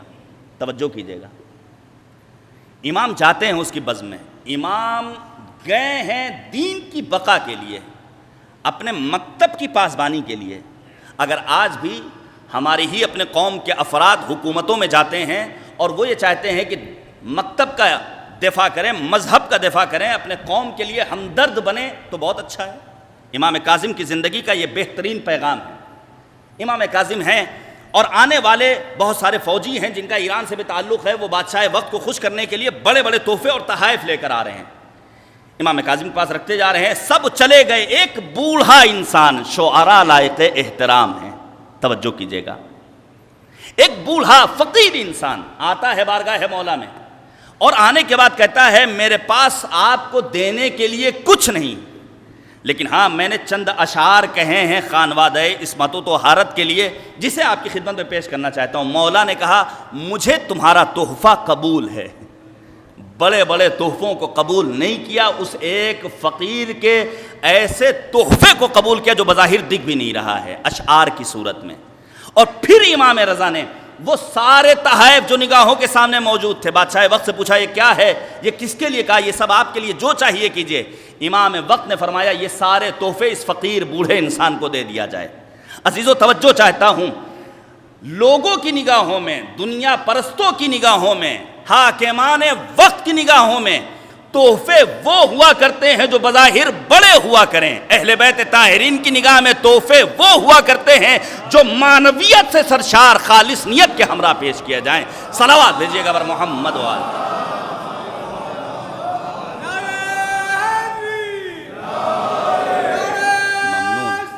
اللہم صلی علی محمد و آل۔ عزیزان گرامی، جلدی میں بہت ساری باتیں بیان کرنا چاہتا ہوں اور وقت بہت محدود بچا ہے۔ امام کاظم کی زندگی ہمارے لیے مشعل راہ ہے۔ امام کاظم کی زندگی بہترین زندگی، پدر بزرگوار حضرت امام رضا، حضرت معصومہ، اور آپ کی نسل سے شیراز میں موجود ہیں آپ کے فرزند شاہ چراغ، شہر رے میں موجود ہیں جناب حمزہ، مشہد میں موجود ہیں امام رضا غریب، قم میں موجود ہیں حضرت کریمہ اہل بیت۔ کیا یہیں تک سلسلہ؟ نہیں، سلسلہ آگے بڑھتا ہے۔ امام کاظم کی نسل سے سید رضی رضوان اللہ تعالی علیہ، جنہوں نے نہج البلاغہ جیسی عظیم الشان کتاب جمع کی، مولا کے خطبات، مکتوبات، کلمات قصار، جسے پڑھنے کے بعد عیسائی کہتا ہے میں نے قرآن بھی پڑھا، میں نے نہج البلاغہ بھی پڑھی، ان دونوں کتابوں کو پڑھنے کے بعد مجھے سمجھ میں نہیں آ رہا اس میں کلام خدا کون ہے، کلام مولا کون ہے۔ میں کہوں گا اے عیسائی، یہ تمہاری نظروں کا ہیر پھیر ہے، کلام دونوں ایک ہے، منبع و سرچشمہ دونوں کا ایک ہے۔ ایک کلام جبرائیل کے ذریعے پروردگار کی جانب سے قلب پیغمبر پر نازل ہوا تو اسے قرآن کہا گیا، دوسرا کلام لسان اللہ کی زبان سے صادر ہوا اسے نہج البلاغہ کہا گیا۔ سید رضی رضوان اللہ تعالی علیہ، علم الہدا سید مرتضی رضوان اللہ تعالی علیہ، قبر کہاں ہے؟ شہر کاظمین میں، جوار امامین کاظمین میں مدفون ہیں۔ یہیں تک سلسلہ نہیں، آغائے خوئی علیہ الرحمہ، بزرگوں نے دیکھا ہے ان کی زندگی۔ حد یہ ہے معمار انقلاب اسلامی ایران حضرت روح اللہ موسوی خمینی علیہ الرحمہ، جنہیں ہم اور آپ امام خمینی کے نام سے جانتے اور پہچانتے ہیں، آپ ہی کی نسل سے۔ ان دو بزرگواروں کو دیکھنے کے بعد ایک جملہ کہنے کا دل کرتا ہے، اگر علمی جلالت دیکھنی ہو تو سید خوئی کو دیکھ لیا جائے، اور اگر راہ خدا میں جہاد کے جذبے کو دیکھنا ہو تو امام خمینی کو دیکھ لیا جائے۔ یہ کس کی نسل سے ہیں؟ یہ نسل امام موسی کاظم سے۔ اور آج بھی ایران الحمدللہ ہم سب کی دعائیں مطلوب ہیں ایران کو، وگرنہ ایران ہر اعتبار سے غنی ہے، اور کریمہ اہل بیت حضرت امام رضا، دیگر امام زادگان، خانوادہ عصمت و طہارت سے تعلق رکھنے والوں کا دست شفقت و مہربانی ایران کے ساتھ ہے، اور رہبر انقلاب کی وہ سیاسی تدبیریں جو اہل بیت طاہرین سے لی تھیں، امام کاظم یا دیگر معصومین سے۔ آپ نے دیکھا جب جاپان کا پریزیڈنٹ آتا ہے اور آنے کے بعد خط پیش کرتا ہے ٹرمپ کا، تو رہبر انقلاب نے کس انداز سے اسے ٹھکرا دیا ہے۔ یہ مشعل راہ ہے، یہ نمونہ عمل ہے۔ انشاءاللہ ایران جس طرح کل سربلند تھا، آج بھی سربلند ہے اور کل بھی سربلند رہنے والا ہے۔ اب عزیزان گرامی سن لیجئے، بات بہت زیادہ طول نہ ہو جائے۔ امام رضا غریب علیہ السلام کی ہمشیرہ ہیں حضرت کریمہ اہل بیت۔ امام رضا کو ضامن آہو کہا جاتا ہے۔ اب وہ ساری باتیں ہیں، آج مکتب اسلام پر، مذہب اسلام پر تشدد، ظلم، بربریت، آتنکواد، دہشت گردی جیسے الزامات لگتے ہیں، جبکہ امام رضا کا یہی ایک واقعہ، جب آپ آ رہے ہیں اور راستے میں ہرنی ملتی ہے اور امام رضا نے پناہ دی ہے، بہترین پیغام دیتا ہے یہ واقعہ۔ کہ جو مکتب، جو مذہب، جو دھرم جانوروں کے حقوق کا اتنا پاس و لحاظ رکھتا ہو، بھلا انسانیت کے خون کا کیسے خواہاں ہوگا؟ کیا تنہا امام کاظم نہیں، نبی اعظم جن کے لیے پروردگار نے اعلان کیا لقد کان لکم فی رسول اللہ اسوۃ حسنہ، تمہارے لیے ذات پیغمبر بہترین نمونہ عمل ہے، پیغمبر اعظم۔ آج ہمیں بھی اور آپ کو بھی خیال رکھنا چاہیے، ایسا نہ ہو بے جا بچے ہوتے ہیں بالخصوص، انہیں سمجھانے کی ضرورت ہے، ہم کسی جانور کو اینٹا مار دیں، پتھر مار دیں، لکڑی مار دیں، ضرورت نہیں ہے۔ نبی اعظم وضو کرنا چاہتے ہیں، پانی موجود ہے، دور سے دیکھا ایک بلی ہے جو للچائی نگاہوں سے پانی کو دیکھ رہی ہے، توجہ کیجئے گا، للچائی نگاہوں سے پانی دیکھ رہی ہے، پیغمبر اعظم نے فوراً فرمایا پانی اس بلی کے سپرد کر دیا جائے، میں تھوڑی دیر بعد وضو کر کے دوبارہ نماز ادا کر لوں گا۔ یہ ہے ہمارا مذہب، یہ ہے ہمارا مکتب جس نے جانوروں کے حقوق کا بھی اتنا پاس و لحاظ رکھا ہے۔ اچھا، ہم اور آپ بسا اوقات مجالس میں دیکھتے ہیں، دینی پروگرامز میں دیکھتے ہیں، اہل بیت طاہرین کی فضیلتوں کو بیان کرنے کے بجائے کچھ ایسی باتیں کرتے ہیں جس سے کچھ حاصل ہونے والا نہیں ہے۔ امام رضا کا جب کبھی تذکرہ ہوتا ہے میں فقط ایک جملہ کہتا ہوں، تنہا امام رضا کے لیے نہیں، تنہا معصومہ کے لیے نہیں، تنہا کسی ایک ذات کے لیے نہیں، تمام کے تمام افراد خانوادہ عصمت و طہارت معصومین علیہم الصلاۃ والسلام کے لیے، ہمارا دیگر مکاتب فکر سے تعلق رکھنے والوں سے تنہا ایک خطاب ہے۔ اگر آپ اپنے بزرگوں کے احترام کے اتنے قائل ہیں تو لائیے ان کے علمی وہ معرکۃ الآراء شاہکار جو واقعی معنی میں ہمارے لیے قابل استفادہ ہوں، کچھ نہیں، خالی ڈبوں میں بجز موج ہوا کچھ بھی نہیں، چھو کے دیکھا تو قباؤں کے سوا کچھ بھی نہیں، خالی ڈبے ہیں۔ اس کے برخلاف اہل بیت امام رضا کی زندگی کا آپ مطالعہ کیجئے، عیون اخبار رضا امام رضا کی کتاب، مکاتیب الرضا امام رضا کی کتاب، مسند الرضا امام رضا علیہ السلام کی کتاب، فقہ الرضا امام رضا علیہ السلام کی کتاب، اہل بیت طاہرین علیہ السلام کے علمی شاہکار ہمارے اور آپ کے لیے بہترین نمونہ عمل ہے۔ اب آئیے زیارت کے اس فقرے پر گفتگو کروں اور بات کو تمام کر دوں۔ امید کہ آپ نے جس طرح سنا ہے یہ تھوڑی دیر اور بھی سن لیں گے۔ زیارت حضرت معصومہ جائیے پڑھیے میرے عزیزوں، ایسا نہ ہو کہ ہم اور آپ یہ ایام یوں ہی گزار دیں۔ مقصد یہ بھی نہیں کہ کام کاج چھوڑ دیا جائے، کام کاج چھوڑنا بھی نہیں ہے۔ ایک بات اور عرض کر دوں چونکہ مجمع تقریباً آ چکا ہے، ہم میں سے ہر انسان، قدر کیجئے گا اس جملے کی، ہم میں سے ہر انسان کہیں نہ کہیں معنویت کا بھوکا ہے، کہیں نہ کہیں معنویت کا بھوکا ہے، اور حد یہ ہے کہ مغربی ممالک میں بھی وہ اس نتیجے پہ پہنچ گئے کہ بغیر روحانیت، بغیر معنویت، بغیر عرفان کے، بغیر معرفت کے کچھ نہیں کیا جا سکتا۔ اوشو کیوں وہ عارض وجود میں آیا، جا کر اس پر غور کیجئے گا۔ ہم اور آپ معنویت کے متلاشی اور متقاضی رہتے ہیں، ہمیں چاہیے معنویت، لیکن ہمارا اور آپ کا جو معنویت اور روحانیت اور معرفت کا مرحلہ ہے وہ ایک پین کلر کی طرح ہے۔ شاید یہاں بعض ڈاکٹر حضرات بھی ہوں، ہم اور آپ جب زیادہ درد محسوس کرتے ہیں تو پین کلر کھا لیتے ہیں، تو کیا پین کلر کوئی بہت اچھی چیز ہے؟ ہر ڈاکٹر کہے گا۔ ابھی میں اپنی والدہ کو لے کر گیا، ڈاکٹر نے کہا دیکھیے ہم آپ کو بہت زیادہ درد روکنے والی دوا نہیں دیں گے کیونکہ بظاہر تھوڑی دیر کے لیے آپ کو فائدہ ملے گا لیکن اس کے نقصانات بہت ہوتے ہیں۔ ہم اور آپ جب ان مقدس بارگاہوں سے گزرتے ہیں، محلے کی مسجد سے گزرتے ہیں تو فوراً بوسہ لیتے ہیں۔ یہ حقیقت میں مسجد کا، مقدس بارگاہوں کا بوسہ لینا یہ ایک پین کلر کی طرح ہے، تھوڑی دیر کے لیے تو ہمیں سکون مل جاتا ہے۔ اگر یقین جانیے ہمیں واقعی معنی میں اپنے وجود کو روحانی بنانا ہے تو یہ وقتی بوسہ نہ لیا جائے بلکہ اپنے آپ کو ان کے سپرد کر دیا جائے۔ دنیا بھی کامیاب، آخرت میں بھی کامیابیاں ہمارے قدم چومنے والی۔ اب زیارت کا وہ فقرہ جائیے پڑھیے گا اس زیارت، اور ہونا چاہیے ہر گھر میں مفاتیح الجنان۔ میں پھر کہوں گا کہ بعض کتابیں جو قدیم زمانے سے ہمارے یہاں چلتی چلی آ رہی ہیں ان کا ہونا کوئی مسئلہ نہیں ہے، لیکن مفاتیح الجنان، صحیفہ سجادیہ جیسی کتابوں کا ہمارے گھر میں ہونا واجب و لازم و ضروری ہے۔ یہ آج ماہ ذیقعت کا پہلا اتوار ہے، اس کے لیے خود نماز وارد ہوئی ہے اور اتوار کو چھٹی ہوتی ہے، ہم 4 منٹ وقت نکال سکتے ہیں 4 رکعت نماز ادا کرنے کے لیے۔ بہت سارے اعمال ہیں۔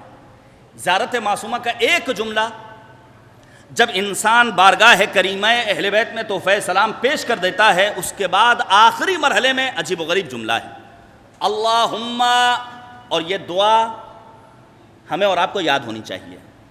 ہمیں اور آپ کو اسے خطاطی کرا کے اپنے گھر میں فریم کرا کے لگانا چاہیے. ہمیں اور آپ کو قنوت میں پڑھنا چاہیے. ہمیں اور آپ کو ہر نماز کے آخری سجدے میں پڑھنا چاہیے. توجہ کیجیے گا، اللہم انی اسألک ان تختم لی بالسعادہ. ہماری اور آپ کی اس کے اوپر توجہ نہیں ہوتی ہے. ہماری اور آپ کی اس کے اوپر توجہ نہیں ہوتی ہے. بارگاہ معصومہ میں پہنچنے کے بعد انسان سوال کرتا ہے خدایا ہمارا خاتمہ بخیر ہو. عاقبت بخیری کی دعا ہم اور آپ نہیں کرتے ہیں. اور اس کے بعد ایک اہم جملہ فلا تسلب منی ما نہ فیہ ولا حول ولا قوت الا باللہ العلی العظیم. آپ سوچئے ہمارے بچپنے میں پنکھا نہیں تھا، پنکھا ہوا، تھوڑے دن گزرے پھر کولر ہو گیا، اور پھر اور خواہش بڑھی، اللہ نے امکانات دیے، مادی وسائل فراہم کیے، اے سی ہو گیا. اب ہمیں اور آپ کو مالک کی بارگاہ میں ایک دعا کرنی چاہیے فلا تسلب منی ما نہ فیہ. جو نعمتیں آج تو نے دے رکھی ہیں اسے ہم سے سلب نہ کرنا. اگر اس میں اضافہ نہ ہو تو اس میں کمی بھی نہیں ہونی چاہیے. خاتمہ بخیر کی دعا، عاقبت بخیری کی دعا ہمیں اور آپ کو بہت زیادہ کرنی چاہیے. امیر کائنات نے امام مجتبیٰ کو خطاب کیا اور آواز دی کسی کے ظاہر کو دیکھ کر، کسی کے آج کو دیکھ کر اس کے کل کے بارے میں فیصلہ نہ کرنا. بڑا تفصیل طلب موضوع ہے کہ آج آپ نے کسی کو دیکھ لیا بڑی نمازیں پڑھ رہا، یہ تو جنتی ہے. اگر آج آپ نے کسی کو دیکھ لیا غیبت کر رہا ہے، گناہوں کا ارتکاب، یہ دوزخ میں جائے گا. امیر المؤمنین نے منع کیا ہے. امیر المؤمنین نے فرمایا کہ کم من شقی ختم لہ بالسعادہ وَكَمْ مِن سَعِيدٍ خُتِمَ لَهُ بِالشَّقَاوَةِ. کتنے ایسے سعید ہیں، کتنے ایسے سعادت مند ہیں جن کا انجام بدبختی پر ختم ہونے والا ہے، اور کتنے ایسے بدبخت ہیں جس کا انجام عاقبت بخیری پر ہونے والا ہے. مثال آپ کے سامنے پیش کروں. آپ تو ماشاءاللہ لکھنؤ میں ہیں، روزانہ 10-20 مجلسیں اس شہر میں ہوتی ہیں، بڑے بڑے خطبہ اور ذاکرین صاحب سنتے رہتے ہیں.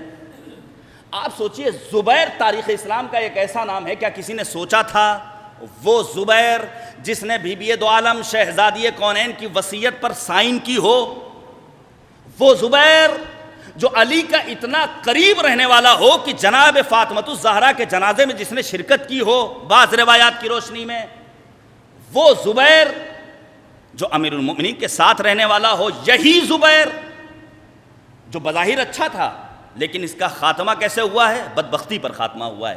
جنگ جمل میں مولا کائنات سے مخالفت کر بیٹھتا ہے. کیا کسی نے سوچا تھا؟ اور آگے بڑھیے، کیا تنہا زبیر ہیں؟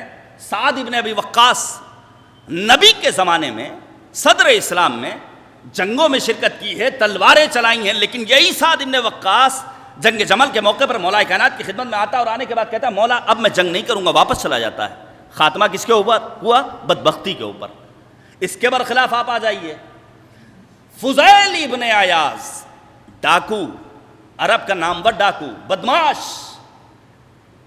جس نے پوری زندگی چوری اور ڈکیتی کے علاوہ کچھ نہیں کیا، لیکن ایک آیے قرآنی نے اس کے ذہن و دماغ کو منقلب کر دیا. پوری زندگی بدبختی میں گزری لیکن عاقبت اس کی بخیر ہو گئی. اور آگے بڑھوں، یہی فضیل ابن عیاض ہے، اس کا ایک شاگرد ہے. وقت نزاع آتا ہے یہ اپنے شاگرد کے سرحانے. ہمیں اور آپ کو دعا کرنی چاہیے کریم پروردگار ہماری عاقبت بخیر ہو، ہمارا انجام بخیر ہو. یہ دعا کرنی چاہیے اللہم انی اسألک ان تختم لی بالسعادہ. یہ جملہ پڑھتے رہنا چاہیے.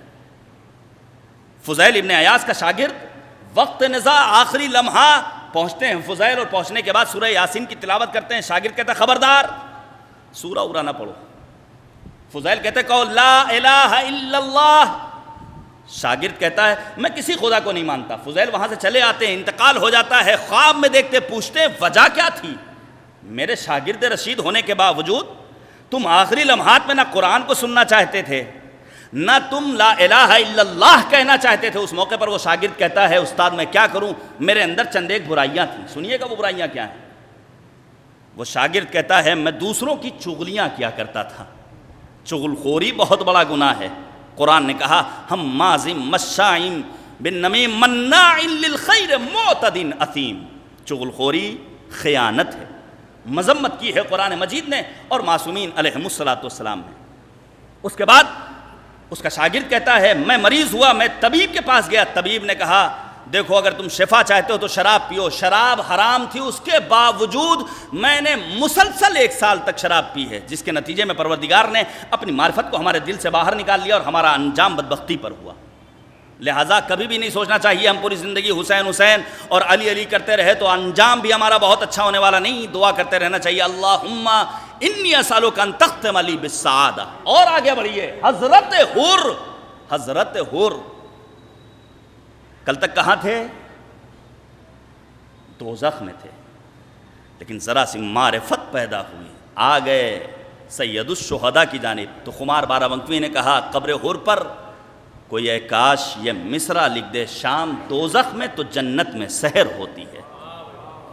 یا پھر کسی شاعر نے اور کیا خوب کہا ہے کہ عشق مولا میں میرا دل جب فنا ہو جائے گا، یا مدینہ یا نجف یا کربلا ہو جائے گا، اور دیکھ کر فوج عدو میں حر کو کہہ سکتا تھا کون، خاک ہو کر شامل خاک شفا ہو جائے گا۔ صلوات پر محمد و آلہ۔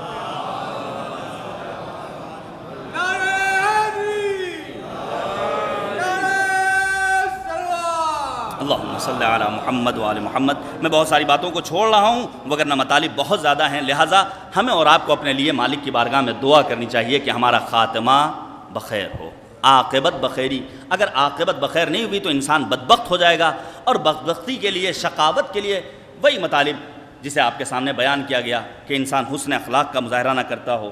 میں ایک حدیث پیش کروں اور اس کے بعد اپنی بات کو تمام کر دوں۔ نبی اعظم خاتم النبیین سید المرسلین حضرت محمد مصطفیٰ صلی اللہ علیہ وآلہ وسلم، نبی اعظم نے فرمایا علامت الشقاوت اربعۃ، ایک بدبخت کی علامتیں اور نشانیاں 4 عدد ہیں، سب کو نہیں بیان کروں گا۔ 4 عدد نشانیاں ہیں، اگر پہچاننا ہو کہ ہم سعید ہیں یا بدبخت ہیں، ہم شقی ہیں یا ہم سعادت مند ہیں۔ فرمایا نسیان الذنوب الماضیہ وہی عند اللہ محفوظہ، وہ انسان جو اپنے گزشتہ گناہوں کو بھول جائے جبکہ اللہ کے نزدیک وہ گناہ محفوظ ہیں، لکھے ہوئے ہیں مالک کی بارگاہ میں، موجود ہیں، تو وہ انسان بدبخت ہے۔ کبھی بھی اپنے گناہوں کو نہیں بھولنا چاہیے، ہمیشہ صدق دل سے مالک کی بارگاہ میں توبہ کرتے رہنا چاہیے۔ توبہ بھی گال تھپ تھپا لینا نہیں، کان امیٹ لینا نہیں، توبہ یعنی عزم مصمم، مالک گناہ ہو گیا ہے لیکن آئندہ گناہ نہ کرنے کا قصد رکھتا ہوں۔ پڑھیے آپ مناجات 15 ان میں ایک مناجات ہے مناجات التائبین، توبہ کرنے والوں کی مناجات۔ جناب موسیٰ ابن عمران پروردگار کی بارگاہ میں آواز دیتے ہیں یا الہ المطیعین، آواز آئی لبیک، یا الہ العابدین، آواز آئی لبیک۔ پھر جناب موسیٰ ابن عمران کہتے ہیں یا الہ العاصین، 3 مرتبہ آواز آئی لبیک لبیک لبیک۔ موسیٰ نے پوچھا پروردگارا، جب کہا یا الہ العابدین تو 1 مرتبہ جواب، جب مطیعین کا لفظ استعمال کیا 1 مرتبہ جواب، کہا مجھے معلوم ہے عبادت کرنے والے کے پاس اس کی اپنی عبادت ہوا کرتی ہے، اطاعت کرنے والے کے پاس اس کا سرمایہ اس کی اطاعت ہوا کرتی ہے، لیکن جب انسان گنہگار ہوتا ہے تو اس کا محور و مرکز، ملجا اور امیدوں کا تمام تر دار و مدار میری ذات کے علاوہ کوئی اور نہیں ہوا کرتا ہے۔ صدق دل سے انسان بارگاہ خداوندی میں پہنچے، توبہ کرے، یقیناً کریم پروردگار گناہوں کو معاف کرنے والا ہے۔ اس کے بعد پیغمبر نے فرمایا وَذِكْرُ الْحَسَنَاتِ الْمَاضِيَةِ وَلَا يُدْرِي قُبِلَتْ اور عُدَّتْ، انسان اپنے کسی ایک اچھائی کو یاد کرتا رہے جبکہ اسے نہیں معلوم ہے وہ اچھائی مالک کی بارگاہ میں قبول ہوئی ہے یا رد ہوئی ہے۔ اور انسان مادیات میں اپنے مافوق کو دیکھے۔ آج ہمارے سماج میں، ہمارے اپنے گھروں میں جو پریشانیاں وہ یہی وجہ ہے، ہم اپنے کسی عزیز کے یہاں گئے، دیکھا انہوں نے فریج 311 لیٹر کی خرید رکھی ہے، اے سی فلاں کمپنی کا اتنے ٹن کا ہے۔ اب گھر کی خواتین نے کہنا شروع کیا دیکھو بھائی ان کے یہاں تو آ گئی، سیلری تمہاری اور ان کی برابر ہے، ہونا چاہیے۔ انسان مافوق کو نہ دیکھے۔ پیغمبر نے آواز دی بدبخت ہے وہ انسان جو مادی چیزوں میں اپنے سے بڑوں کو دیکھے۔ وَنَظَرُهُ إِلَى مَنْ هُوَ فَوْقَهُ فِي الدُّنْيَا، دنیا میں جو اس سے مافوق ہے اس کی مادی چیزوں کو دیکھ کر انسان اگر فیصلہ کرے تو ایسا انسان بدبخت ہے۔ بھائی ایک آیت آپ کے سامنے پیش کر دوں، گفتگو تمام کر رہا ہوں، میں بھی تھک گیا۔ آپ پڑھیے قرآن کریم، جہاں پر پروردگار عالم نے سورہ قصص کی آیت نمبر 79 میں قارون کا تذکرہ کیا ہے، جب قارون اپنے دربار سے نکلتا تھا لوگ اس کی دولت کو دیکھتے تھے، ثروت کو دیکھتے تھے، اس کے سرمایے کو دیکھتے تھے، اس کی ظاہری جاہ و جلال کو دیکھتے تھے، کہتے تھے کاش ہمارے پاس بھی اتنا ہی پیسہ ہوتا، ہم بھی اتنے ہی مالدار ہوتے۔ لیکن جب وہ اس دنیا سے مر گیا، بدبختی کی موت مر گیا، تو یہی لوگ کہتے تھے خدا کا شکر ہے کہ ہمیں اللہ نے اتنی دولت و ثروت نہیں دی ہے۔ لہٰذا مافوق کی طرف نہیں دیکھنا ہے اگر ہم اپنے آپ کو بدبختوں کی فہرست سے نکالنا چاہتے ہیں، اور معنویات میں کبھی کم والوں کو نہیں دیکھنا ہے۔ ہم ہیں 30 برس کے، کسی 15 برس کے جوان کو دیکھیں اور نوجوان کو دیکھیں کہ نہیں اس نے تو اتنے روزے رکھے، نہیں، معنویات میں ہمیشہ ہمیں اپنے مد نظر اہل بیت طاہرین، علماء، مجتہدین، مراجع اعظام، اپنے قوم کے بزرگوں کو دیکھنا چاہیے۔ وَإِلَى مَنْ هُوَ دُونَهُ فِي الدِّينِ شَقِي، وہ ہے جو اپنے ماتحت کو معنویات میں دیکھے۔ جب انسان ان مراحل کو طے کر لے گا تو یقین جانیے انسان کی زندگی کامیاب و کامران ہے۔ امید کرتے ہیں عشرۂ کرامت میں ہم کرامت بھی حاصل کریں گے، اور اس عشرۂ کرامت میں ان چند دنوں میں ہم اپنے آپ کو بدبختی سے نجات بھی دلائیں گے، اور دعا کریں گے مالک کی بارگاہ میں، اللہم انی اسألک ان تختم لی بالسعادہ فلا تسلم منی ما انا فیہ ولا حول ولا قوة الا باللہ العلی العظیم۔ رب کریم ہماری اس عبادت کو قبول فرمائے۔ چند ایک جملے مصائب کے آپ کے سامنے پیش کرنا چاہتا ہوں۔ جناب فاطمہ معصومہ سلام اللہ علیہا اپنی جدہ مظلومہ کی طرح واقعاً مظلومہ ہیں، اور میں اپنے شعراء کے نام ایک پیغام، یہ بھی ایک موضوع ہے رہ گیا، دینا چاہتا ہوں۔ شعراء اکثر اپنے اشعار میں نظم کرتے ہیں کہ ثانیہ زہرا زینب ہوئی لیکن ثانیہ زینب کوئی نہیں ہوا۔ نہیں، یہ ہماری تعلیمات کے برخلاف ہے۔ جناب معصومہ نے وہی کردار ادا کیا جو جناب زینب کبریٰ نے امام حسین کے لیے اپنا کردار ادا کیا تھا۔ اگر ثانیہ زہرا زینب کبریٰ قرار پائیں تو ثانیہ زینب کبریٰ جناب معصومہ قرار پائیں۔ جانے قربان جائیں اہل بیت طاہرین علیہم الصلاۃ والسلام پر۔ بڑی مصیبتیں برداشت کی ہیں اہل بیت طاہرین نے۔ خود شہزادی کونین کے سلسلے میں بس ایک دو جملے سن لیجئے اور گفتگو تمام کر دوں۔ گریہ کرنے کے لیے یہی ایک جملہ کافی ہے کہ بنت پیغمبر اپنے بابا کی رحلت کے بعد کیا آواز دیتی تھی؟ صبت علی مصائب لو انہا صبت علی الایام سرنا لیالیا۔ بابا آپ کے بعد مجھ پر وہ مصیبتیں پڑی ہیں کہ اگر روز روشن پر پڑتی تو وہ دن سیاہ اور تاریک راتوں میں تبدیل ہو جاتے ہیں۔ امیر المؤمنین نے نہج البلاغہ میں یوں ہی نہیں فرمایا، ایک غیرت مند مرد کے لیے واقعاً مر جانے کا مقام ہے کہ ناموس پر حرف آئے، اور تمام تر شجاعتوں کے باوجود علی جیسا صاحب لافتہ اللہ کا منتخب بندہ صبر کرے اور پھر کہے میری حلق میں ہڈی ہے، میری آنکھوں میں کانٹا چبھا ہوا ہے۔ کس لیے؟ تاکہ مکتب بچ جائے، مذہب بچ جائے۔ بس چند جملے۔ شہزادی کونین صدیقہ طاہرہ نے خمار اپنے سر پر رکھا ہے۔ خمار ایک ایسا مقنا جو آدھے بدن کو چھپا لیتا ہے، ابا ڈالی ہے، خواتین کے حصار میں مسجد کی طرف پہنچتی ہیں۔ مسجد میں پردہ پڑا ہوا ہے، ایک طرف مرد ہیں ایک طرف خواتین ہیں۔ صدیقہ طاہرہ ناموس رسالت بنت پیغمبر بھری مسجد میں آنے کے بعد آواز دیتی ہیں، فریاد کرتی ہیں، بلند آواز سے گریہ کرتی ہیں، اور جب وہ ملعون کہتا ہے لاؤ اپنے بابا کی تحریر لاؤ، جناب فاطمۃ الزہرا نے اپنے بابا کی تحریر دی۔ سنیے گا روایت کا فقرہ کیا ہے، علماء نے بیان کیا ہے۔ جیسے ہی بابا کی تحریر دی، اس انسان نے تحریر کو دوپارہ کر دیا۔ علماء بیان کرتے ہیں 18 برس کی فاطمۃ الزہرا جس کی کمر خمیدہ ہو چکی ہے، سر کے بالوں کی سیاہی سفیدی میں تبدیل ہو گئی۔ آپ کو تعجب ہوگا ایک اتنا بڑا سا حادثہ اور اس کے نتیجے میں سر کے بال سیاہی سے سفیدی میں تبدیل ہو جائیں۔ نہیں، حمید ابن مسلم کہتا ہے میں دیکھ رہا تھا جب تک اکبر زندہ تھے حسین کے سر کے بال سیاہ تھے، اکبر کا جنازہ لے کر حسین خیمے میں پہنچے ہیں اور سر کے بالوں کی سیاہی سفیدی میں تبدیل ہو گئی۔ خدا کسی غم میں نہ رلائے، جزاکم ربکم خیر الجزا۔ خدا کسی غم میں نہ رلائے سوائے غم اہل بیت طاہرین علیہم الصلاۃ والسلام کے۔ اور بنت پیغمبر پھر گھر میں آتی ہیں اور آگ اور لکڑیوں کا انتظام کیا جاتا ہے، اور بنت پیغمبر پر ایسا حملہ ہوتا ہے کہ پہلو شکستہ ہو جاتا ہے۔ امیر المومنین نے وقت غسل دیکھا تھا، چیخ مار دی تھی. لیکن میں کہوں گا بنت پیغمبر، تمام تر مظلومیتوں کے باوجود آپ کو دفن بھی کیا گیا، آپ کو اپنے بچے کی پیاس کا احساس بھی رہا، لیکن ہائے رے مظلومیت سید الشہداء، لاشا بے گور و کفن زیر زمین کربلا پر پڑا ہوا ہے، اور سید سجاد اپنی نگاہوں سے باپ کے جنازے کو دیکھ رہے ہیں، اور بیٹا اتنا مجبور ہے، چہرے کا رنگ متغیر ہوا. پھوپھی زینب نے سوال کیا، بیٹا کہیں تمہاری روح قفس عنصری سے پرواز نہ کر جائے. سید سجاد تڑپ گئے، اے پھوپھی اماں، جس جوان کا باپ بے گور و کفن ریک زار گرمے کربلا پر پڑا ہو، بیٹا اتنا مجبور، ہاتھوں میں ہتکڑیاں، پیروں میں بیڑیاں، گلے میں توقے خاردار، کمر میں لنگر. وَسَيَعْلَمُ الَّذِينَ ظَلَمُوا أَيَّ مُنقَلَبٍ يَنقَلِبُونَ.